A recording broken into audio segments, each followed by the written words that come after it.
හොඳයි හැම දිනාටම තිරුවන් සරණයි. අද 2021 වර්ෂයේ නොවැම්බර් මාසයේ 29 වෙනි සඳුදා දවසේ ශ්‍රී ලංකා වේලාවෙන් සවස් 2ට අපි එකතු වෙන්නේ තවත් මේ අභිධම්මත් ප්‍රදීපිකා ග්‍රන්ථ රත්නයෙන් තවත් කොටසක් සාකච්ඡා කරන්න. අපි පළමුවෙන්ම තිරුවන් සරණ ගිහිල්ලා සාකච්ඡාව ආරම්භ කරමු.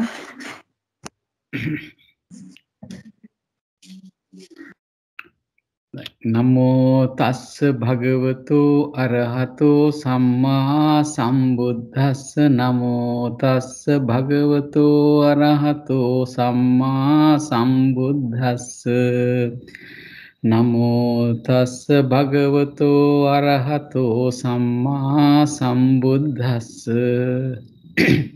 බුද්ධං සරණං ගච්ඡාමි ධම්මං සරණං ගච්ඡාමි සංඝං සරණං ගච්ඡාමි ဒ ුතියම්පි බුද්ධං සරණං ගච්ඡාමි ဒ ුතියම්පි ධම්මං සරණං ගච්ඡාමි ဒ ුතියම්පි සංඝං සරණං ගච්ඡාමි තතියම්පි බුද්ධං සරණං ගච්ඡාමි තතියම්පි ධම්මං සරණං ගච්ඡාමි තතියම්පි සංඝං සරණං ගච්ඡාමි සාදු සාදු සාදු. හොඳයි හැම දිනාටම තෙරුවන් සරණයි. නම් පොත ෂෙයා කරන්නම්. හොඳයි බලන්න ෂෙයා වෙනවද කියලා. ෂෙයා වෙනවද? ෂෙයා වෙනවා. අපි පසුගිය සතියේ සාකච්ඡා කරේ තණ්හා පච්චය උපාදානං කියන කොටස. එතනදී මේ පටිච්ච සමුප්පාද ධර්මයේදී මේ තණ්හා පච්චය උපාදානං කියනකොට අපි තණ්හාව කියලා ගත්තේ කාරණා හයක්. ඒ තමයි රූප තණ්හා, සද්ද තණ්හා, ගන්ධ තණ්හා, රස තණ්හා, පොට්ටබ්බ තණ්හා, ධම්ම තණ්හා කියලා. අන්න ඒ තණ්හාව නිසා උපාදානය ඇති වෙනවා කියලා කිව්වා. එතනදී අපි කතා කරා උපාදාන වර්ග හතරක්. ඒ තමයි කාම උපාදානය, ditthi උපාදානය, සීලබ්බත උපාදානය, අත්වාද උපාදානය කියන හතර. එතකොට අපි එතනදී තේරුම් ගත දෙයක් තමයි මේ උපාදාන කියනකොට මූලික වශයෙන්ම පරමාර්ථ ධර්ම හැටියට ගන්නකොට එතන ධර්ම දෙකයි අපිට ලැබෙන්නේ. එකක් තමයි ලෝභය, අනිත් එක තමයි ditthිය. එතකොට කාම උපාදානය කියනකොට එතනදී ලෝභය තමයි මූලිකව ක්‍රියාත්මක වෙන ධර්මය වෙන්නේ. එතකොට අපි ගත්තොත් ditthi උපාදාන, එතකොට සීලබ්බත උපාදාන, අත්වාද උපාදාන කියනවා ගත්තොත් එහෙම ගත්තාම අපිට තේරෙන දෙයක් තමයි ඒ උපාදාන තුනටම මූලික වෙන්නේ ලෝභයත් සමග යෙදෙන ditthිය. අපි දන්නවා ditthිය යෙදෙන්නෙම ලෝභයත් එක්ක. නමුත් දැන් එතන උපාදානය කියලා කියන්නේ තණ්හා ප්‍රත්‍යයෙන් කිව්වහම තණ්හා ප්‍රත්‍යයෙන් වෙනවා.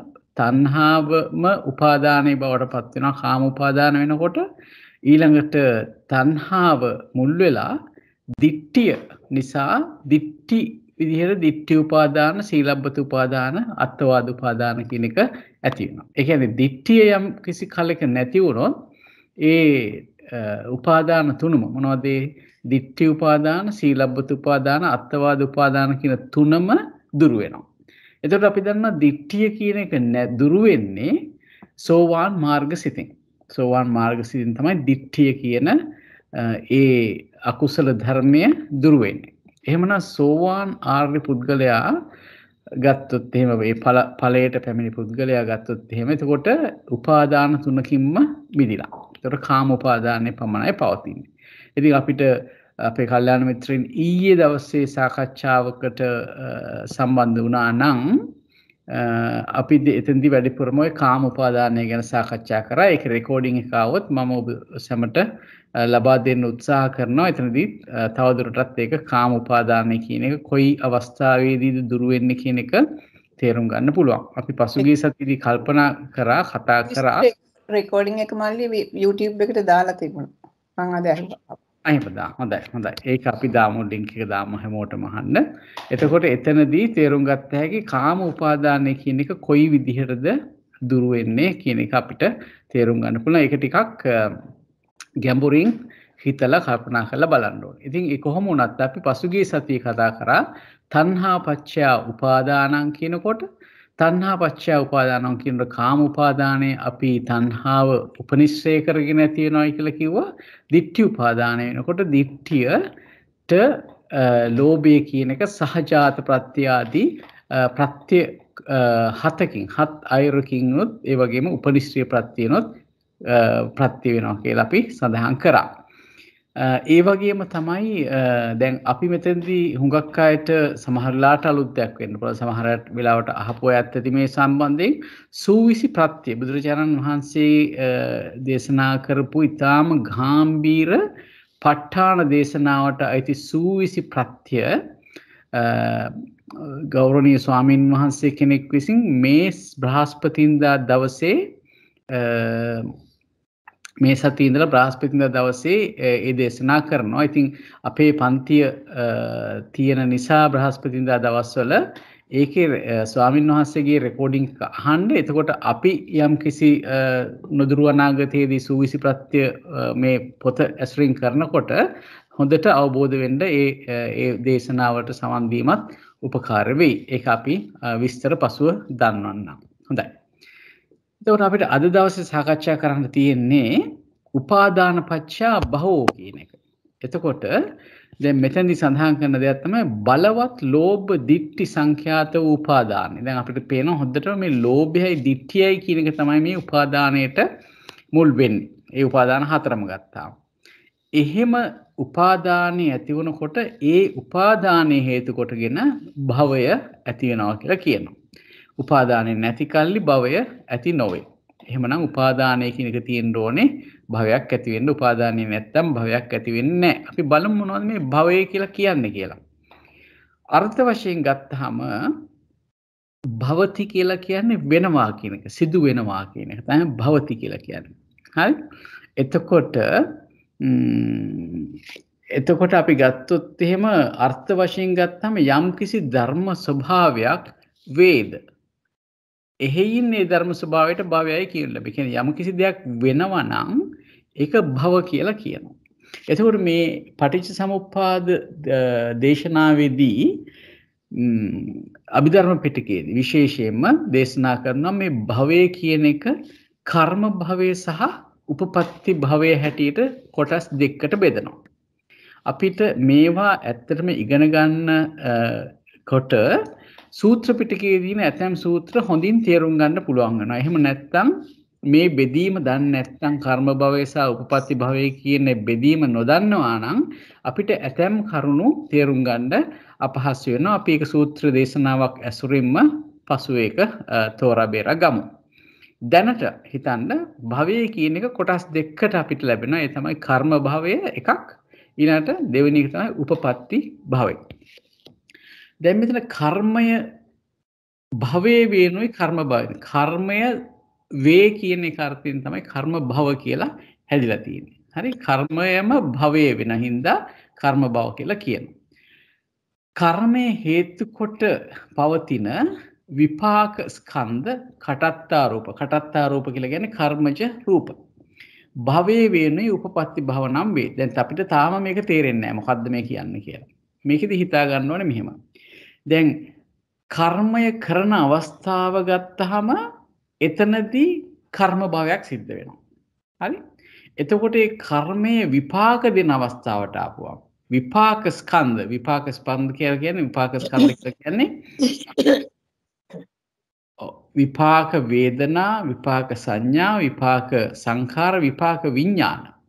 ඒවා තමයි විපාක ස්කන්ධ කියලා කියන්නේ. මොකද රූපේ අපි කියන්නේ විපාකයක් කියලා. ඒකත් හොඳට මතක තියාගන්න ඕන දෙයක්. අපි කියන්නේ රූපය විපාකයක් කියලා කියන්නේ නැහැ. හරි? එතකොට කටත්තාරූප කියන්නේ අන්න කර්මජ රූප. මේ කලින් කරපු කර්මයක් නිසා ලැබෙන කර්මයේ නිසා යම් කිසි රූපයක් ලැබෙනවා නම් දැන් අපි ප්‍රතිසන්දිය ගන්න අවස්ථාවේදී අපිට නාම රූප දෙකම පහළ වෙනවා නේ. නාම හැටියට මොනවද? ප්‍රතිසන්දි විඥානයයි ප්‍රතිසන්දි විඥානයේ තියෙන චෛතසික ධර්මයි නාම වෙනවා. ඊළඟට රූප කියනකොට අපි දන්නවා කාය දසක, භාව දසක, වස්තු දසක කියලා රූප කලාප තුනක් මුලින්ම හට ගන්නවා. ඒවා කටත්තා රූප. ඊට පස්සේ චක්කු දසක, සෝත දසක ආදී ඒ කර්මයෙන් හට ගන්න රූපත් කටත්තා රූප. එතකොට දැන් බලන්න මෙතන කර්මය කරනකොට කර්මයම අපි කර්ම භවය කියලා කියනවා. ඒ කියන්නේ කර්මය කරනකොට ඒ කියන්නේ කර්මය කරන අවස්ථාවේදී ඒ සිතත් ඒ සිතේ උපදින චෛතසික ධර්මත් පොදුවේ අපි කියනවා කර්ම භවය කියලා. ඒ කර්මය කරනකොට කරාට පසුව යම් කිසි විදියකට ඒකේ විපාක ස්කන්ධ ඇති වෙනවා නම් ප්‍රතිසන්දි අවස්ථාවේදී ප්‍රතිසන්දියත් එක්ක නැත්නම් ඒ ජීවිතේ ලැබෙනවා නම් ප්‍රතිසන්දියට අදාළව තමයි අපි කතා කරන්නේ ගොඩක් වෙලාවට ඒ විපාක ස්කන්ධ ඒවා කටත්තා රූප ඒවට තමයි උපපත්ති භව කියලා කියන්නේ. දැන් අපි ගත්තොත් එහෙම අපිට ඉදිරියට මේක විස්තරයක් ඇති අපි බලමු. හොඳයි. ඊළඟට මේකෙදි කියනවා මේ දැන් අපි නැවත වරක් කිව්වොත් කර්මයේම භවයේ කියන නිසා කර්ම භව කියලා කියනවා. කර්මයේ හේතු කොටගෙන පවතින විපාක ස්කන්ධ කර්මජ රූප භවය වෙන හින්දා උප්පත්ති භව කියලා කියනවා. එය ඵලෝපවාර හෙවත් ඵලයාගේ නාම වශයෙන් තමයි මේ උප්පත්ති භව කියන එක නම් කරලා තියෙන්නේ. භවයට පමුණුවන හේයින් සියලු භවගාමී කර්ම භව නම් වේ. අපි දන්නවා භවගාමී කර්ම කියනකොටම අපි දන්නවා මේ මොනවද අවිජ්ජා පත්‍ය සංඛාරා කියලා අපි කතා කරපු පුඤ්ඤාභි සංඛාර, අපුඤ්ඤාභි සංඛාර, ආනෙන්ජාභි සංඛාර කියන ඒ තුන තමයි මේ විදිහට මේ කර්මයේ භවය කියලා කියන්නේ. කර්ම භවය කියලා කියන්නේම පුඤ්ඤාභි සංඛාර, අපුඤ්ඤාභි සංඛාර, ආනෙන්ජාභි සංඛාර. ඊළඟට ගත්තාම ධර්ම වශයෙන් ගත්තාම පුඤ්ඤාභි සංඛාර කියලා කියන්නේ අපිට අපි මතක් කරගන්න අපි අර සංඛාරපච්චය විඥාන කියන තැනදී අපි මේ මොන සංඛාර ගැනද කතා කරේ. එතකොට පුඤ්ඤාභි සංඛාර කියලා කිව්වේ කාමාවචර කුසල චේතනා 8ත් රූපාවචර කුසල චේතනා 5ක් ගත්තාම ඒක පුඤ්ඤාභි සංඛාර කියලා අපි කිව්වා. ඊට පස්සේ අපුඤ්ඤාභි සංඛාර කියලා කිව්වේ අකුසල චේතනා 12ක්. අකුසල සිත් 12ක් තියෙනවා. ඒ සිත් 12 යෙදෙන චේතනාවට අපුඤ්ඤාභි සංඛාර කියලා කිව්වා. ආනෙන්ජාභි සංඛාර කියලා කිව්වේ අරූප ධාන වඩනකොට අරූප කුසලයේ වඩනකොට අන්න ඒ අරූපාවචර ධාන කුසල චේතනා 4ට තමයි අපි කිව්වේ ආනෙන්ජාභි සංඛාරය කියලා. එතකොට එහෙම ගත්තාම ධර්ම වශයෙන් අපිට ධර්ම 29ක් ලැබෙනවා. මොනවද ලැබෙන්නේ? මෙතෙන්දි කරනකොට අර කර්ම කියලා ගන්නකොට කර්ම භව හැටියට ගන්නකොට මෙන්න මේ ටිකට අදාළව අපිට ධර්ම 29ක් ලැබෙනවා මේ විදිහට. මේ සිත් වශයෙන් ගත්තාම චේතනා, ඒ සිත් වල දෙන චේතනාව. ඊළඟට මේ 29ක් වෙච්ච චේතනා ගත්තාම ඒ චේතනාවත් එක්ක සංප්‍රයුක්ත ධර්ම ගැනත් අපි පොඩ්ඩක් බලන්න ඕනේ. මට පොඩ්ඩක් දෙන්න විනාඩියක් දෙන්න. මට පොඩි දෙයක් තියෙනවා කෝල් එකක් ආවා හදිසියෙන්.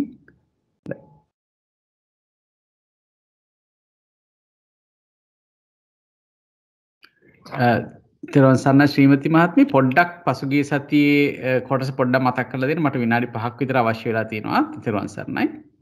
හොඳයි. පසුගිය සතියේ අපි කරේ තණ්හාපච්චය උපාදාන. එතකොට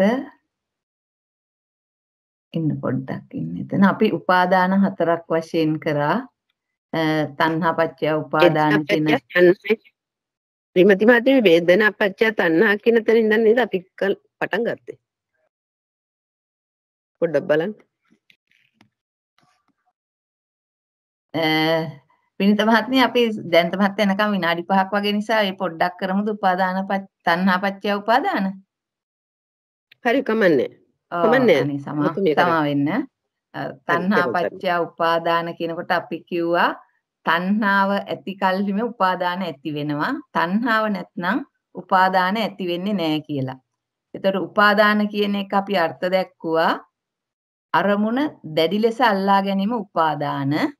එතකොට ඒ අරමුණු කියලා කිව්වහම රූපාරම්මන, ශබ්දාරම්මන, ගන්ධාරම්මන, රසාරම්මන, පොට්ටබ්බාරම්මන, ධම්මාරම්මන.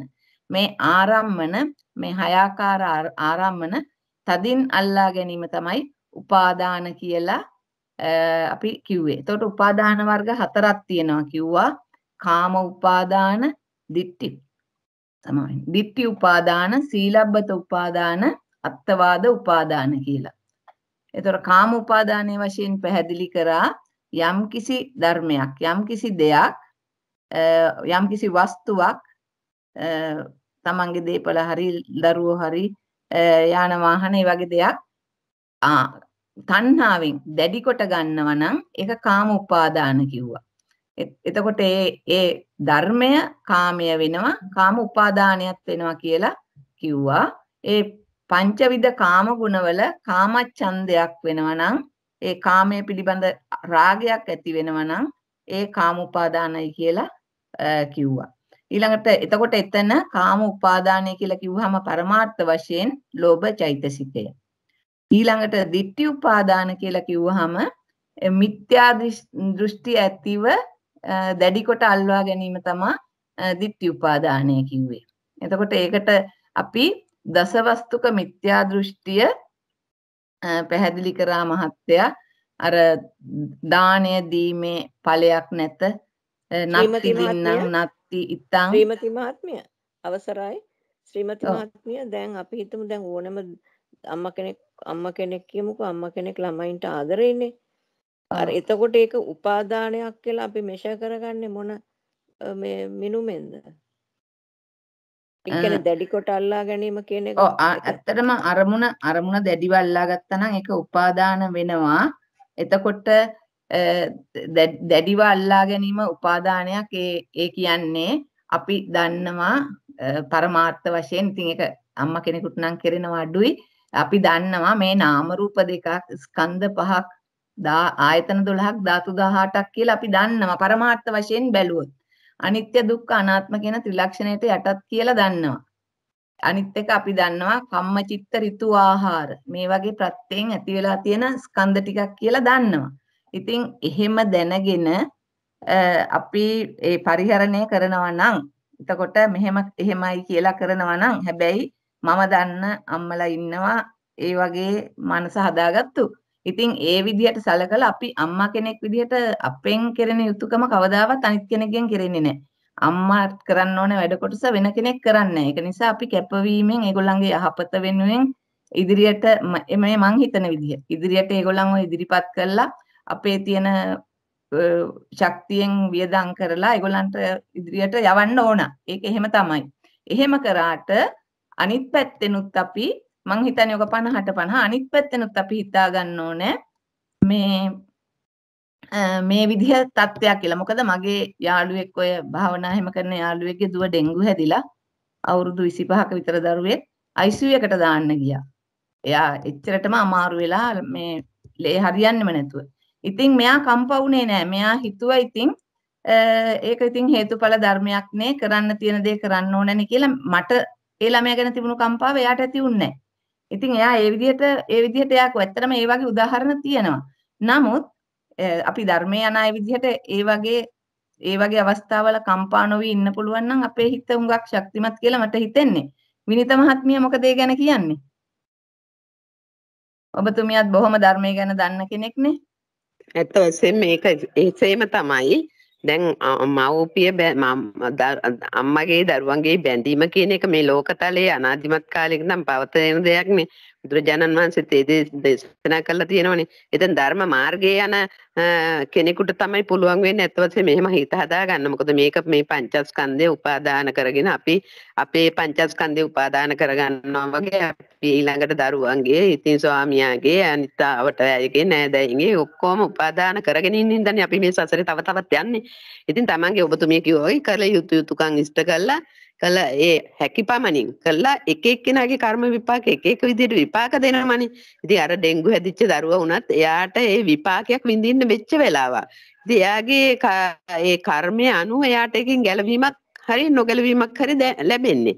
ඉතින් ඒකට අම්මත් තවත් කම්ප වෙලා එයාගේ හිතත් මේ මාර්ගයෙන් පිට පැන්නොත් ඒක කවදාවත් අපිට මේ ආත්මභාවයේ අම්මා තාත්තා දරුවෝ කියලා හම්බ වුණේ අම්බලමක ඉන්නවා වගේ රැට එනවා උදේට අම්මා තාත්තා අයියා මල්ලි ගෑගෙන ඉන්නවා ඊට පස්සේ වෙන් වෙලා යනවා. අන්න ඒ වගේ තමයි අපි මේ පොඩි කාලයකට ඇවිල්ලා මේ එකතු වෙලා ඉන්නවා. ඒ එකතු වෙලා ඉන්න අතරේ අපි ලබාගත් මනුස්සාත්මයෙන් උපරිම ප්‍රයෝජන ගන්න තමයි අපි බලාපොරොත්තු වෙන්නේ. බලාපොරොත්තු නෙවෙයි ඇත්තටම සියලුම දෙනාගේ පරමාර්ථය විය යුත්තේ ඒකමයි. ඒක නිසා මම හිතනවා ඔබතුමිය කිව්වා වගේ කළ යුතු යුතුයකම් ඒ අවස්ථාවවලදී කළා ඉන් එහාට යන්න ඕනේ නෑ. තමනුත් දරාගෙන තවත් දරාගෙන වේදනාව විඳ එතකොට අකුසල් සිත් පහල කරගෙන යන්න ඕනේ නෑ. අර ඒ අම්මා කරපු දේ ඇත්ත ඉතින්. එතන තමයි එයා දරුවා වුණත් ආවේ මේ ආත්ම භාවයේදී දරුවෙක් වෙලා ආවට අපි සසර පුරාම යාරා යන්න ඕනේ නෑනේ. එතකොට දරුවා නිසා භාවයෙන් මිදෙන්නත් පුළුවන් දරුවා නිසා භාවයේ දිගින් දිගට යන්නත් පුළුවන්. ඒක ඉතින් තම තමන් හිත හදාගත්ත හැටියට තමයි ක්‍රියාත්මක වෙන්න ඕනේ කියලා මට හිතෙනවා. තෙරුවන් සරණයි ඔබතුමීට. බොහොම පිං ඇත්තටම මං හිතන්නේ ධර්මානුකූලව එහෙම තමයි. හරි ශ්‍රීමති මහත්මිය ගොඩක් පිං සිද්ධ දැන් මහත්ය ආවද? ශ්‍රීමති මහත්මිය අර කුමාර කාශ්‍යප මහරහතන් වහන්සේ මෑණියන් වහන්සේ අඬා පස්සෙන් එනකොටත් අර ඒ වෙලේ ප්‍රතික්ෂේප කළේත් අර ඒ කියන්නේ මේ ඒ විදිහට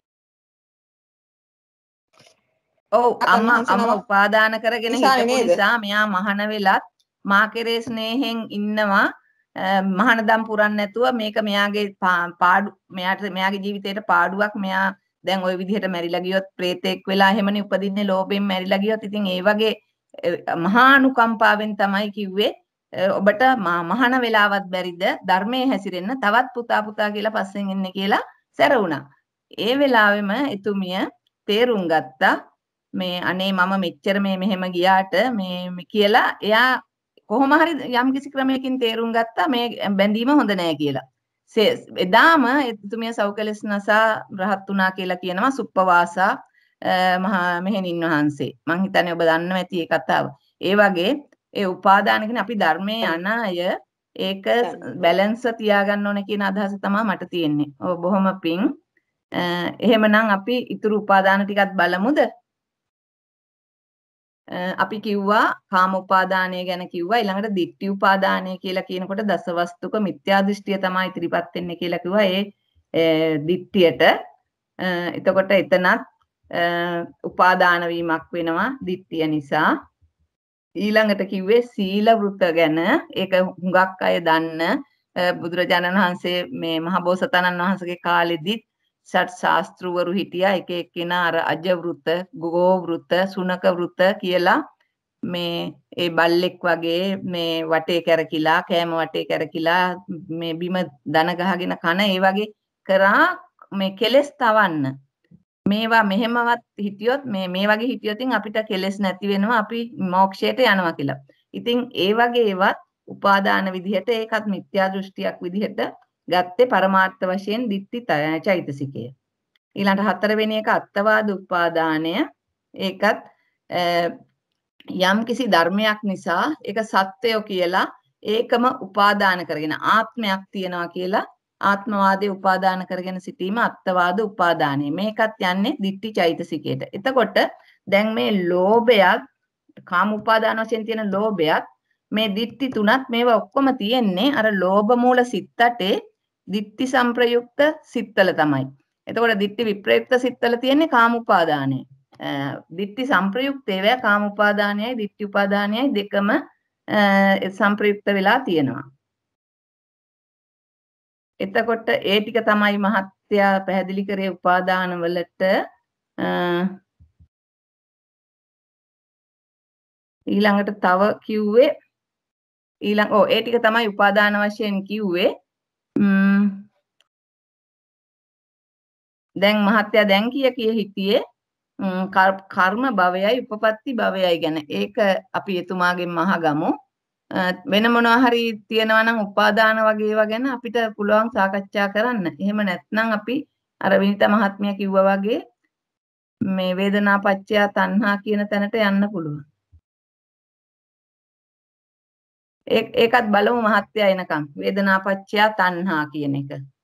එතකොට වේදනාව නිසාමයි තණ්හාව ඇති වෙන්නේ. වේදනාව නැත්නම් තණ්හාව ඇති වෙන්නේ නැහැ. තණ්හාව ඇති කරගන්නේ විඳින වේදනාවට. එතකොට දුක වේදනාව තියෙනවා නම් ඒක නැති වෙනවා නම් හොඳයි කියලා හිතනවා.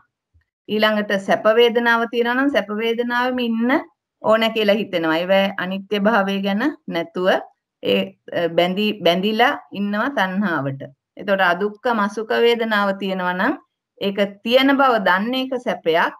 ඒක නොදන්නේ එක දුකක් කියලා අර වේදාල සූත්‍රයේ එහෙම දන්වලා තිබුණා. එතකොට වේදනා ප්‍රත්‍යයෙන් වන තණ්හාවත් හයක් වෙනවා. රූප තණ්හාව, සද්ද තණ්හාව, ගන්ධ තණ්හාව, රස තණ්හාව, පොට්ටබ්බ තණ්හාව, ධම්ම තණ්හාව කියලා ඒ 6. එතකොට එතනත් ඇසෙන්, කනෙන්, නාසයෙන්, කයෙන්, මනසින් ගන්න වේදනා තමයි ඒ තණ්හා වශයෙන් අරමුණු තමයි තණ්හා වශයෙන් ගන්නෙ. ඒතර රූප අරමුණු කෙරෙහි තියෙන තණ්හාවට කියනවා රූප තණ්හා. ශබ්ද අරමුණු කෙරෙහි තියෙන තණ්හාවට කියනවා සද්ද තණ්හා. ගන්ධ සුවඳ ගැන තියෙන තණ්හාවට කියනවා ගන්ධ තණ්හා. රස අරමුණු කෙරෙහි තියෙන තණ්හාව රස තණ්හා කියනවා. කයට දැනෙන පහස කෙරෙහි තියෙන තණ්හාව පොට්ටබ්බ තණ්හා කියලා කියනවා. ධම්ම අරමුණු කෙරෙහි තියෙන තණ්හාව ධම්ම තණ්හා කියලා කියනවා. එතකොට මේ තණ්හාව කාම තණ්හා, භව තණ්හා, විභව තණ්හා කියලා ත්‍රිවිධ වශයෙන් තියෙනවා. ඕක ධම්මචක්කපවත්තන සූත්‍රයේ දේශනා වෙනවා. එතකොට රූප තණ්හාව කියලා කියන්නේ යම් කාලයක ඇසට හමුණු රූපයක් කාම ගුණ වශයෙන් ආස්වාද කරනකොට ඇති වෙනවා කාම තණ්හාව. එතකොට ඊළඟට ඒ රූපය නිසා නිට්ටයයි කියලා. අපි කාම තණ්හා, භව තණ්හා, විභව තණ්හා වශයෙන් මතක් කරා. අපේ ගුරුතුමා ජයන්ත මහත්මයා පැමිණියා. තෙරුවන් සරණයි මහත්මයා. මම ඔබතුමාට යොමු වෙනවා. හොඳයි තෙරුවන් සරණයි. මගේ ස්ක්‍රීන් එක තාම ෂෙයා වෙනවද? නෑ නේද? ඔව් ෂෙයා වෙනව නේද? නෑ මහත්තයා. නෑ. ස්ක්‍රීන් එක හරි දැන් හරි. දැන් ෂෙයා වෙනවා නේද? හරි. හොඳයි. අනේ බොහොම පිං ශ්‍රීමති මහත්මිය මේ හදිස්සියේ දරුවෙක්ගෙන් කෝල් එකක් ආවා. ඉතින් ඒකට ආන්සර් කරන්න උනා. හොඳයි. විනිතා මහත්මියත් උදව් කරා. අනේ හොඳයි. පිං සිද්ධ වෙනවා. කල්යාණ මිත්‍රතාවය තමයි අපිට වටින්නේ හැම වෙලාවෙම. හොඳයි. එහෙමනම් ඔන්න අපි දැන් ඉගෙන ගත්තා මේ කර්ම භවය කියනකොට අපි නිතරම ගත්තේ මොනවද?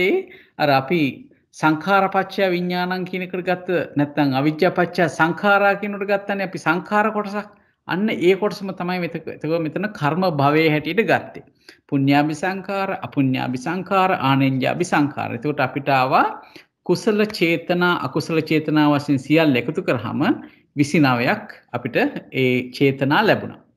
මේ 29 චේතනාවත් එක්කම ඒ චේතනාව හා සංප්‍රයුක්ත ධර්මයොත් ඇතුළත් කරගෙනම තමයි අපි මේ කර්ම භවය කියලා කියන්නේ. දැන් චේතනාව විතරක් නෙවෙයි. ඒ චේතනාවත් එක්ක මොනවද සංප්‍රයුක්ත වෙන්නේ? චේතනාවත් එක්ක සංප්‍රයුක්ත වෙන අනිත් ධර්ම මොනවද? කාටද කියන්න පුළුවන්? හිල්ඩා මහත්මියට පුළුවන්ද? හිල්ඩා මහත්මිය ඉන්නවද?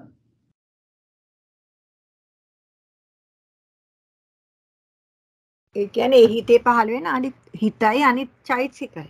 අන්න හරි. ඒ සිතයි අනිත් චෛතසික ධර්මය තමයි මේ චේතනාවත් එක්ක සංප්‍රයුක්ත වෙන්නේ නේද? ඒ කියන්නේ සංප්‍රයුක්ත වෙනවා කියලා කියන්නේ මතක තියාගන්න ඕනේ සතර සංප්‍රයෝග ලක්ෂණ වලින් තමයි සංප්‍රයුක්ත වෙන්නේ. එකට උපදින, එකට වෙන, එකම අරමුණක් ගන්න, එකම වස්තුවක පිහිටනවා කියන මේ හතරම තිබුණාම තමයි අපි සංප්‍රයුක්ත වෙනවා කියලා කියන්නේ. එතකොට මේ චේතනාවත් එක්ක සංප්‍රයුක්ත වෙන්නෙම ඒ හතර ආකාරයෙන් සංප්‍රයුක්ත වෙන ඉතිරි චෛතසික ධර්ම චේතනාව හැර ඉතිරි චෛතසික ධර්මත් ඒ සිතේ යෙදෙන ඒ වගේම ඒ සිතත් තමයි. එතකොට මේ ඔක්කොම ඒ චේතනාවයි ඉතිරි චෛතසික ධර්මයි සිතයි තමයි මෙතන මේ කර්ම භවය කියලා සලකන්නේ. ඔන්න දැන් අපිට එතකොට තේරුණා. අපි කරනකොට ලෞකික කුසල් ඊට පස්සේ අකුසල් ගත්තහම ඒ සියල්ලම කර්ම භවයේ හැටියට තමයි කුසල අකුසල් කියන්නේ. කුසල චිත්තුප්පාද, අකුසල චිත්තුප්පාද. චිත්තුප්පාද කියන්නේ සිතත් චෛතසික ධර්මත් කියන එකයි. ඒකෝට චිත්තුප්පාද කිව්වහම මේ සිතුත් චෛතසික ධර්මත් එකතු කරලා අපි කියනවා ඔන්න කර්ම භවයේ කියලා එතකොට මේ සිත් 20 ඒ චේතනා 29ත් එක්කම ඇතිවන සිත් සහ නිකුත් චෛතසික ටික අපි කර්ම භවය හැටියට නම් කරා. ඊළඟට උපපත්ති භවය. උපපත්ති භවය කියනකොට මෙතනදී එනවා කාමාවචර විපාක 23ක්. කාටද කියන්න පුළුවන් මේ කාමාවචර විපාක 23 මොනවද කියලා? අහේතුක සිත් 15යි කාමාවචර කුසල් සිත් 8යි. කුසල් සිත් නෙවෙයි විපාක සිත්. විපාක සිත් 8යි. මහා විපාක සිත් 8යි නේද? ඒ 15යි 8යි 23. ඊළඟට මහග්ගත විපාක සිත් 9 කියලා කියන්නේ රූපාවචර අරූපාවචර කියන විපාක සිත් 9 නේද? රූපාවචර විපාක සිත් 5යි අරූපාවචර විපාක සිත් 4යි. එතකොට ඒ ලෞකික විපාක 32යි ඒ විපාක සිත්වල සංප්‍රයුක්තව යෙදෙන චෛතසික 35යි කර්මජ රූපයෝ 20යි. එතකොට මේ ඒ විපාක සිත්වල යෙදෙන සංප්‍රයුක්ත චෛතසික 35යි කියනකොට මේකෙදි මොනවද අයින් වෙලා තියෙන්නේ? අපි දන්නා චෛතසික 52ක් තියෙනවානේ. ඒ චෛතසික 52 මොනවද අයින් වෙලා තියෙන්නේ? මෙතන 35 ආවේ කොහොමද? විරති තුන අයින් වෙලානේ. විරති තුන අයින් වෙනවා. ඊට පස්සේ අකුසල චෛතසික අපමණ 14ක් තියෙනවා. අකුසල චෛතසික 14ම අයින් වෙනවා නේද? එතකොට ඔව් විපාක සිත්වල අකුසල චෛතසික යෙදෙන්නේ නැහනේ. ඒ වගේම විපාක සිත්වල විරතිය යෙදෙන්නෙත් නැහැ. එහෙමනම් අපිට එන්නේ ඒ ටික අයින් කරලා මෙතනදී ගන්න ඇත්තටම අර සෝබන චෛතසික 38න් විරති තුන අයින් කරලා චෛතසික 35යි කියලා අපිට යෙදෙනවා. එතකොට බලන්න මේ මොනවද කියලා මේ උපපත්ති භවය කියලා කියන්නේ යම් කිසි ප්‍රතිසන්දියක් ගත්තට පස්සේ ඒ ප්‍රතිසන්දිය ගත්ත වෙලාවේ පටන් ලැබෙන විපාක ස්කන්ධ ටික තමයි මේ උපපත්ති භවය කියලා කියන්නේ. දැන් ඒ භව වලට අදාළ වෙන විදිහට මේක ආපහු බෙදි බෙදි යනවා. දැන් බලමු මෙහෙම. හොඳයි දැන් අපි දැන් කිව්ව මොනවද මේ උපපත්ති භවය කියලා කිව්වේ කලින් කරපු කර්මය නිසා ඒ කියන්නේ කර්ම භවයේ හේතු කරගෙන ලැබෙන ලෞකික ස්කන්ධ ටික තමයි මේ කිව්වේ. මොනවද ලෞකික විපාක සිත් හැටියට එනවා විපාක සිත් 32ක්. ඒ 32 හා සංප්‍රයුක්ත ධර්ම හැටියට එනවා චෛතසික 35ක්. එකපාර නෙවෙයි මේ වෙන වෙනම සිත් වල එන්නේ. ඊට පොදුවේ ගත්තාම ඊට පස්සේ කර්මජ රූපයෝ 20ක්. එතකොට මෙන්න මේවට තමයි උපපත්ති භවය කියලා කියන්නේ. මේව වෙන් වශයෙන් බෙදෙනවා කොයි භූමියේද කොතනද ප්‍රතිසන්දිය ලබන්නේ කියන එක අනුව මේ විපාක සිත් චෛතසික ධර්මයෝ කර්මජ රූප කියන බෙදිලා යනවා. දැන් බලන්න මේ උපපත්ති භවය නව සත්තාවාසයන් විදිහට නව වැදෑරුම් වෙනවා. නවයකට බෙදනවා. දැන් අපි මේ උපපත්ති භවය කියලා කියන්නේ මේ විපාක ස්කන්ධ ඇති වෙන ගතියනේ අපි බලන්නේ කොච්චරක් විපාක ස්කන්ධ ඇති වෙනවද කියලා. ඒ විපාක ස්කන්ධ ඇති වෙන විදිහ වෙනස් වෙනවා උපදින භවය අනුව. එතකොට කාම භවය ගත්තොත් කාම භූමි 11. කාම භූමි 11 ඒ මේ විදිහේ විපාක ස්කන්ධ පහළ වෙන්න පුළුවන් ප්‍රතිසන්දියත් එක්ක ඊට පස්සේ ප්‍රතිසන්දිසා ප්‍රවෘත්ති විදිහට. රූප භවය. රූප භවෙත් ඒ වගේ රූප භව තියෙනවා බලන්න රූප භවය කිව්වහම රූප ලෝක 16ක් තියෙනවානේ. රූපී බ්‍රහ්ම ලෝක 16ක් තියෙනවා. ඊට අරූප භවය කිව්වොත් අරූපතල 4යි. ආකාසානං ඡායතන ආදී වූ අරූපතල 4යි. මයික් එකක් ඔන් වෙලා. ඊට පස්සේ සංඤී භවය. සංඤී භවය කියලා කියන්නේ යම් කිසි සංඥාවක් ලැබෙන භවයක්. සංඥාවක් ඇති පුද්ගලයෙක්ගේ භවය තමයි සංඥා භවය කියලා කියන්නේ. අසංඤී එතකොට සංඥා භව කියලා ගන්නෙ මොනවද? කාම භූමි 11යි අසඤ්ඤතලයේ හැර රූප භූමි 15යි ඊට පස්සේ ආකාසානං ඡායතන විඥානං ඡායතනේ ආකින්චඤ්ඤායතනේ තමයි මෙතනදී ගන්නෙ 29ක් හැටියට. ඊළඟට දැන් එතනදී බලනකොට බලන්න මේ අසඤ්ඤ භවයයි නේව සංඥා නාසඤ්ඤා භවයයි අයින් කරලා තමයි එතන අපි ওই සංඤී භව කියන එක ගත්තේ. හරි? අසඤ්ඤී භවය කියලා කියන්නේ අසඤ්ඤ සත්ත්‍ය තලේ නේද? බ්‍රහ්ම තලේ. ඊට පස්සේ නේව සංඥා නාසඤ්ඤා භවය කියලා කියන්නේ ඉහළම තියෙන තලේ. නේව සංඥා නා සංඥා. එතන ඕලාරික වෙච්ච එතන සංඥාවක් නැහැ. සූක්ෂම වෙච්ච සියුම් සංඥාවක් තියෙන නිසා එතනට අපි කියනවා සංඥාවක් ඇත්තේත් නැති නැත්තේත් නැති කියන අර්ථයෙන් කියනවා කොහොමද? නේව සංඥා නා සංඥා. නේව සංඥා නා සංඥා කියන භවය. ඒ තමයි 6 වෙනියට කියන භවය. අපිට තව භව දෙකක් කියන්න ඕනේ. මොකද නවසත්තාවාස කියලා කියන්නේ ඒ තමයි තව තුනක්. ඒකවෝකාර භවය. ඒකවෝකාර භවය කියලා කියන්නේ එක ස්කන්ධයක් විතරක් තියෙන තැන. ඒ නැවත වරක් ආපහු අසඤ්ඤ තලය.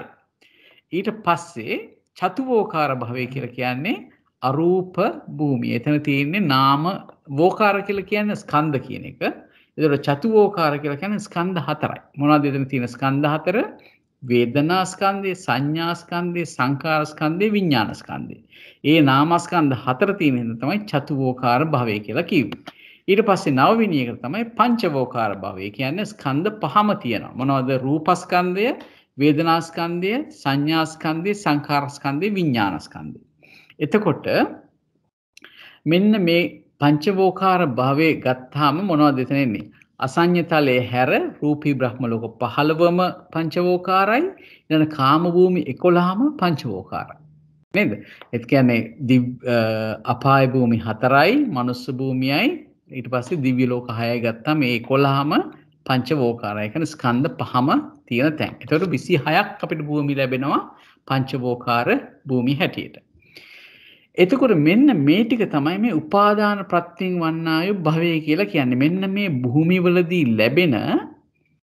භූමිවලදී ලැබෙන විපාක ස්කන්ධ ටික තමයි මේ උපාදාන ප්‍රත්‍යයෙන් ලැබෙන උපපත්ති භව කියලා කියන්නේ. ඊට පස්සේ ගත්තොත් මේ උපාදාන ප්‍රත්‍යයෙන්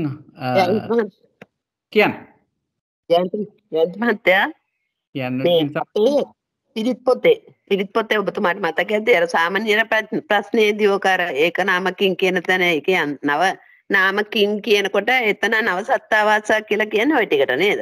අන්න හරි. බොහොම හොඳයි. එතන මේ කියන්නේ නව සත්තාවාස. සත්‍යෝ සත්වේ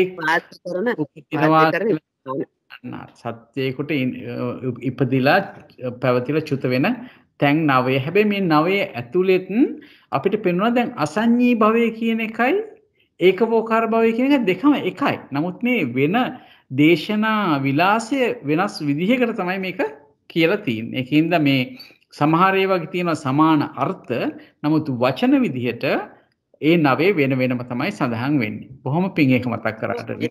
එතන තව කියනෝනේ අරූප භවය කියලා. අරූප සතරක් කියලා ඊළඟට 8 වෙනි එකේදී චතුෝකාර භවය කියනවා. ඒ දෙකමත් එකයි නේද? එකම එකයි. ඔව් ඒක තමයි. භව වශයෙන්. එතකොට අපිට දැනුම තියෙන්න ඕනේ මේ කියන්නේ මොකක්ද කියලා. මේ එකම දේ නැවතත් රිපීට් වෙනවා, නැවත වරක් කියනවා කියන එක අපේ දැනුම එක තියෙන්න ඕනේ. ඒක බොහොම හොඳයි. ඒක මතක් කරපේකෝ.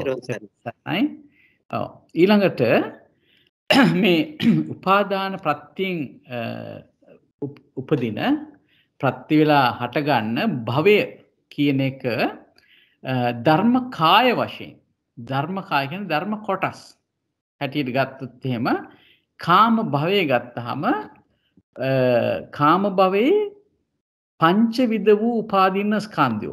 ඒ කියන්නේ විපාක ස්කන්ධ 4යි, ඒ වගේම කර්මජ රූපයි කියන ටික ආපුවම 5ක් එනවා උපාදින්න. උපාදින්න කියලා කියන්නේ කලින් කරන ලද කර්මයක් නිසා නැත්නම් ඒක ප්‍රත්‍ය වෙලා හටගන්න ස්කන්ධ තමයි උපාදින්න ස්කන්ධ කියලා කියන්නේ. තවත් පැත්තකින් කියන සූත්‍ර දේශනාවල එනවා උපාදින්න කියනකොට තමන්ගේයයි සලකන කියන අර්ථයත් උපාදින්න කියලා කියනවා. එතකොට මේ පංචවිධ වූ උපාදින්න ස්කන්ධය කියලා කියන්නේ එතකොට තමන්ගේයයි සලකන රූප, ශබ්ද, ගන්ධ, රස සමාවෙන්න. රූප, වේදනා, සංඥා, සංකාර, විඥාන කියන ස්කන්ධ පහ තමයි මේ කාම භවය කියලා කිව්වේ. රූප භවය කියන කොටත් ඒ වගේම පංචවිධ වූ උපාදින්න ස්කන්ධයෝ තමයි රූප භවය කියලා කියන්නේ. එතනත් රූප, වේදනා, සංඥා, සංකාර, විඥාන තියෙනවා. හැබැයි එතන මතක තියාගන්න ඕනේ මෙතන රූප භවය කියනකොට අසඤ්ඤ සත්‍යය අතහැරලයි මෙතන මේ රූප භවය කියන එක පැහැදිලි කරලා තියෙන්නේ. මොකද අසඤ්ඤ සත්‍යයේ තියෙන්නේ එක උපාදින්න ස්කන්ධයක් විතරයි. රූපේ විතරයිනේ. ඊට අරූප භවය කිව්වොත් චතුර්විධ වූ උපාදින්න ස්කන්ධය. මොනවද? වේදනා, සංඥා, සංඛාර, විඥාන කියන ඒ නාමස්කන්ධ ටික විතරමයි අරූප භවයේ තියෙන්නේ. එතන රූපයක් නැති නිසාමයි අරූප කියලා කියන්නේ. සියුම්වත් රූපයක් නැහැ එතන. ඒක මතක තියාගන්න ඕනේ. ඊළඟට සංඤී භවය කියලා කිව්වේ චතුර්විධ වූ පංචවිධ වූ උපාදින්න ස්කන්ධය. දැන් අපි කිව්වොත් එහෙම ස්කන්ධ හතරක් තියෙනවා කියනකොට එතනත් සංඥාව තියෙනවානේ. ස්කන්ධ පහක් තියෙන තරක් ගත්තත් එතනත් සංඥාව තියෙනවා. එහෙමනම් චතුර්විධ පංචවිධ කියන ඒ උපාදින්න ස්කන්ධයෝ තියෙන භූමියක් ගත්තොත් ඒක ඒ භූමියක ඒ විපාක ස්කන්ධ හට ගන්නවා නම් ඒක සංඤී භවය. ඒතර අසංඤී භවය කියලා කියන්නේ එතකොට එක උපාදින්න ස්කන්ධයක් පමණක් පවතින තැනක්. එතකොට නේව සංඥා නාසඤ්ඤා භවය කියලා කියන්නේ චතුර්විධ වූ උපාදින්න ස්කන්ධය. එතනක් තියෙන්නේ මොනවද? එතන රූපේ නැහැ. මේ අරූපී භූමියක් නේව සංඥා නාසඤ්ඤා කියන්නේ. ඒකේ භවය කියලා කියන්නේ එතනදී ලැබෙන විපාක ස්කන්ධ මොනවද? ඒ සතර නාමස්කන්ධමයි. වේදනා, සංඥා, සංඛාර, විඥාන කියන සතර නාමස්කන්ධ. ඊළඟට ඒකවෝකාර භවය කියලා කියන්නේ නැවතත් අසඤ්ඤ සත්‍යයමයි. එතකොට එතනත් එක උපාදින්න ස්කන්ධයක් රූපේ පමණයි ලැබෙන්නේ. ඒක අපි කියන්නේ විපාකයක් කියලා. ඒක කර්මයෙන් හටගත්ත රූපයක් කියලා තමයි සඳහන් කරන්නේ.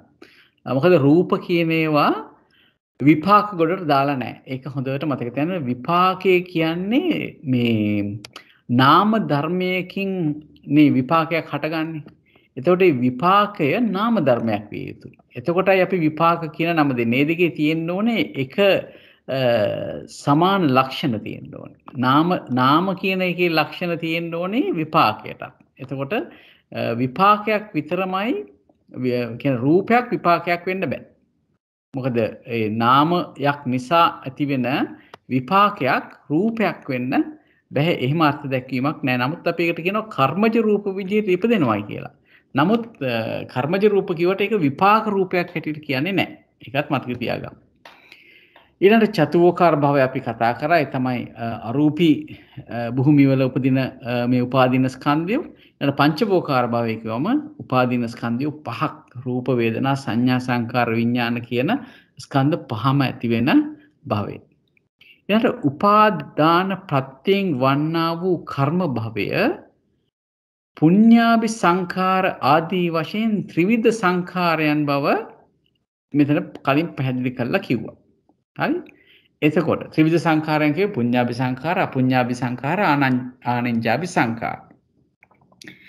ඒ වගේ මතකද අපි සංඛාරපච්චය විඥාන කියනකොට ප්‍රතිසන්දි විඥාණයට ප්‍රත්‍ය වෙන ඒ සංඛාර තුන ගත්තොත් මොනවද අපි කිව්වේ?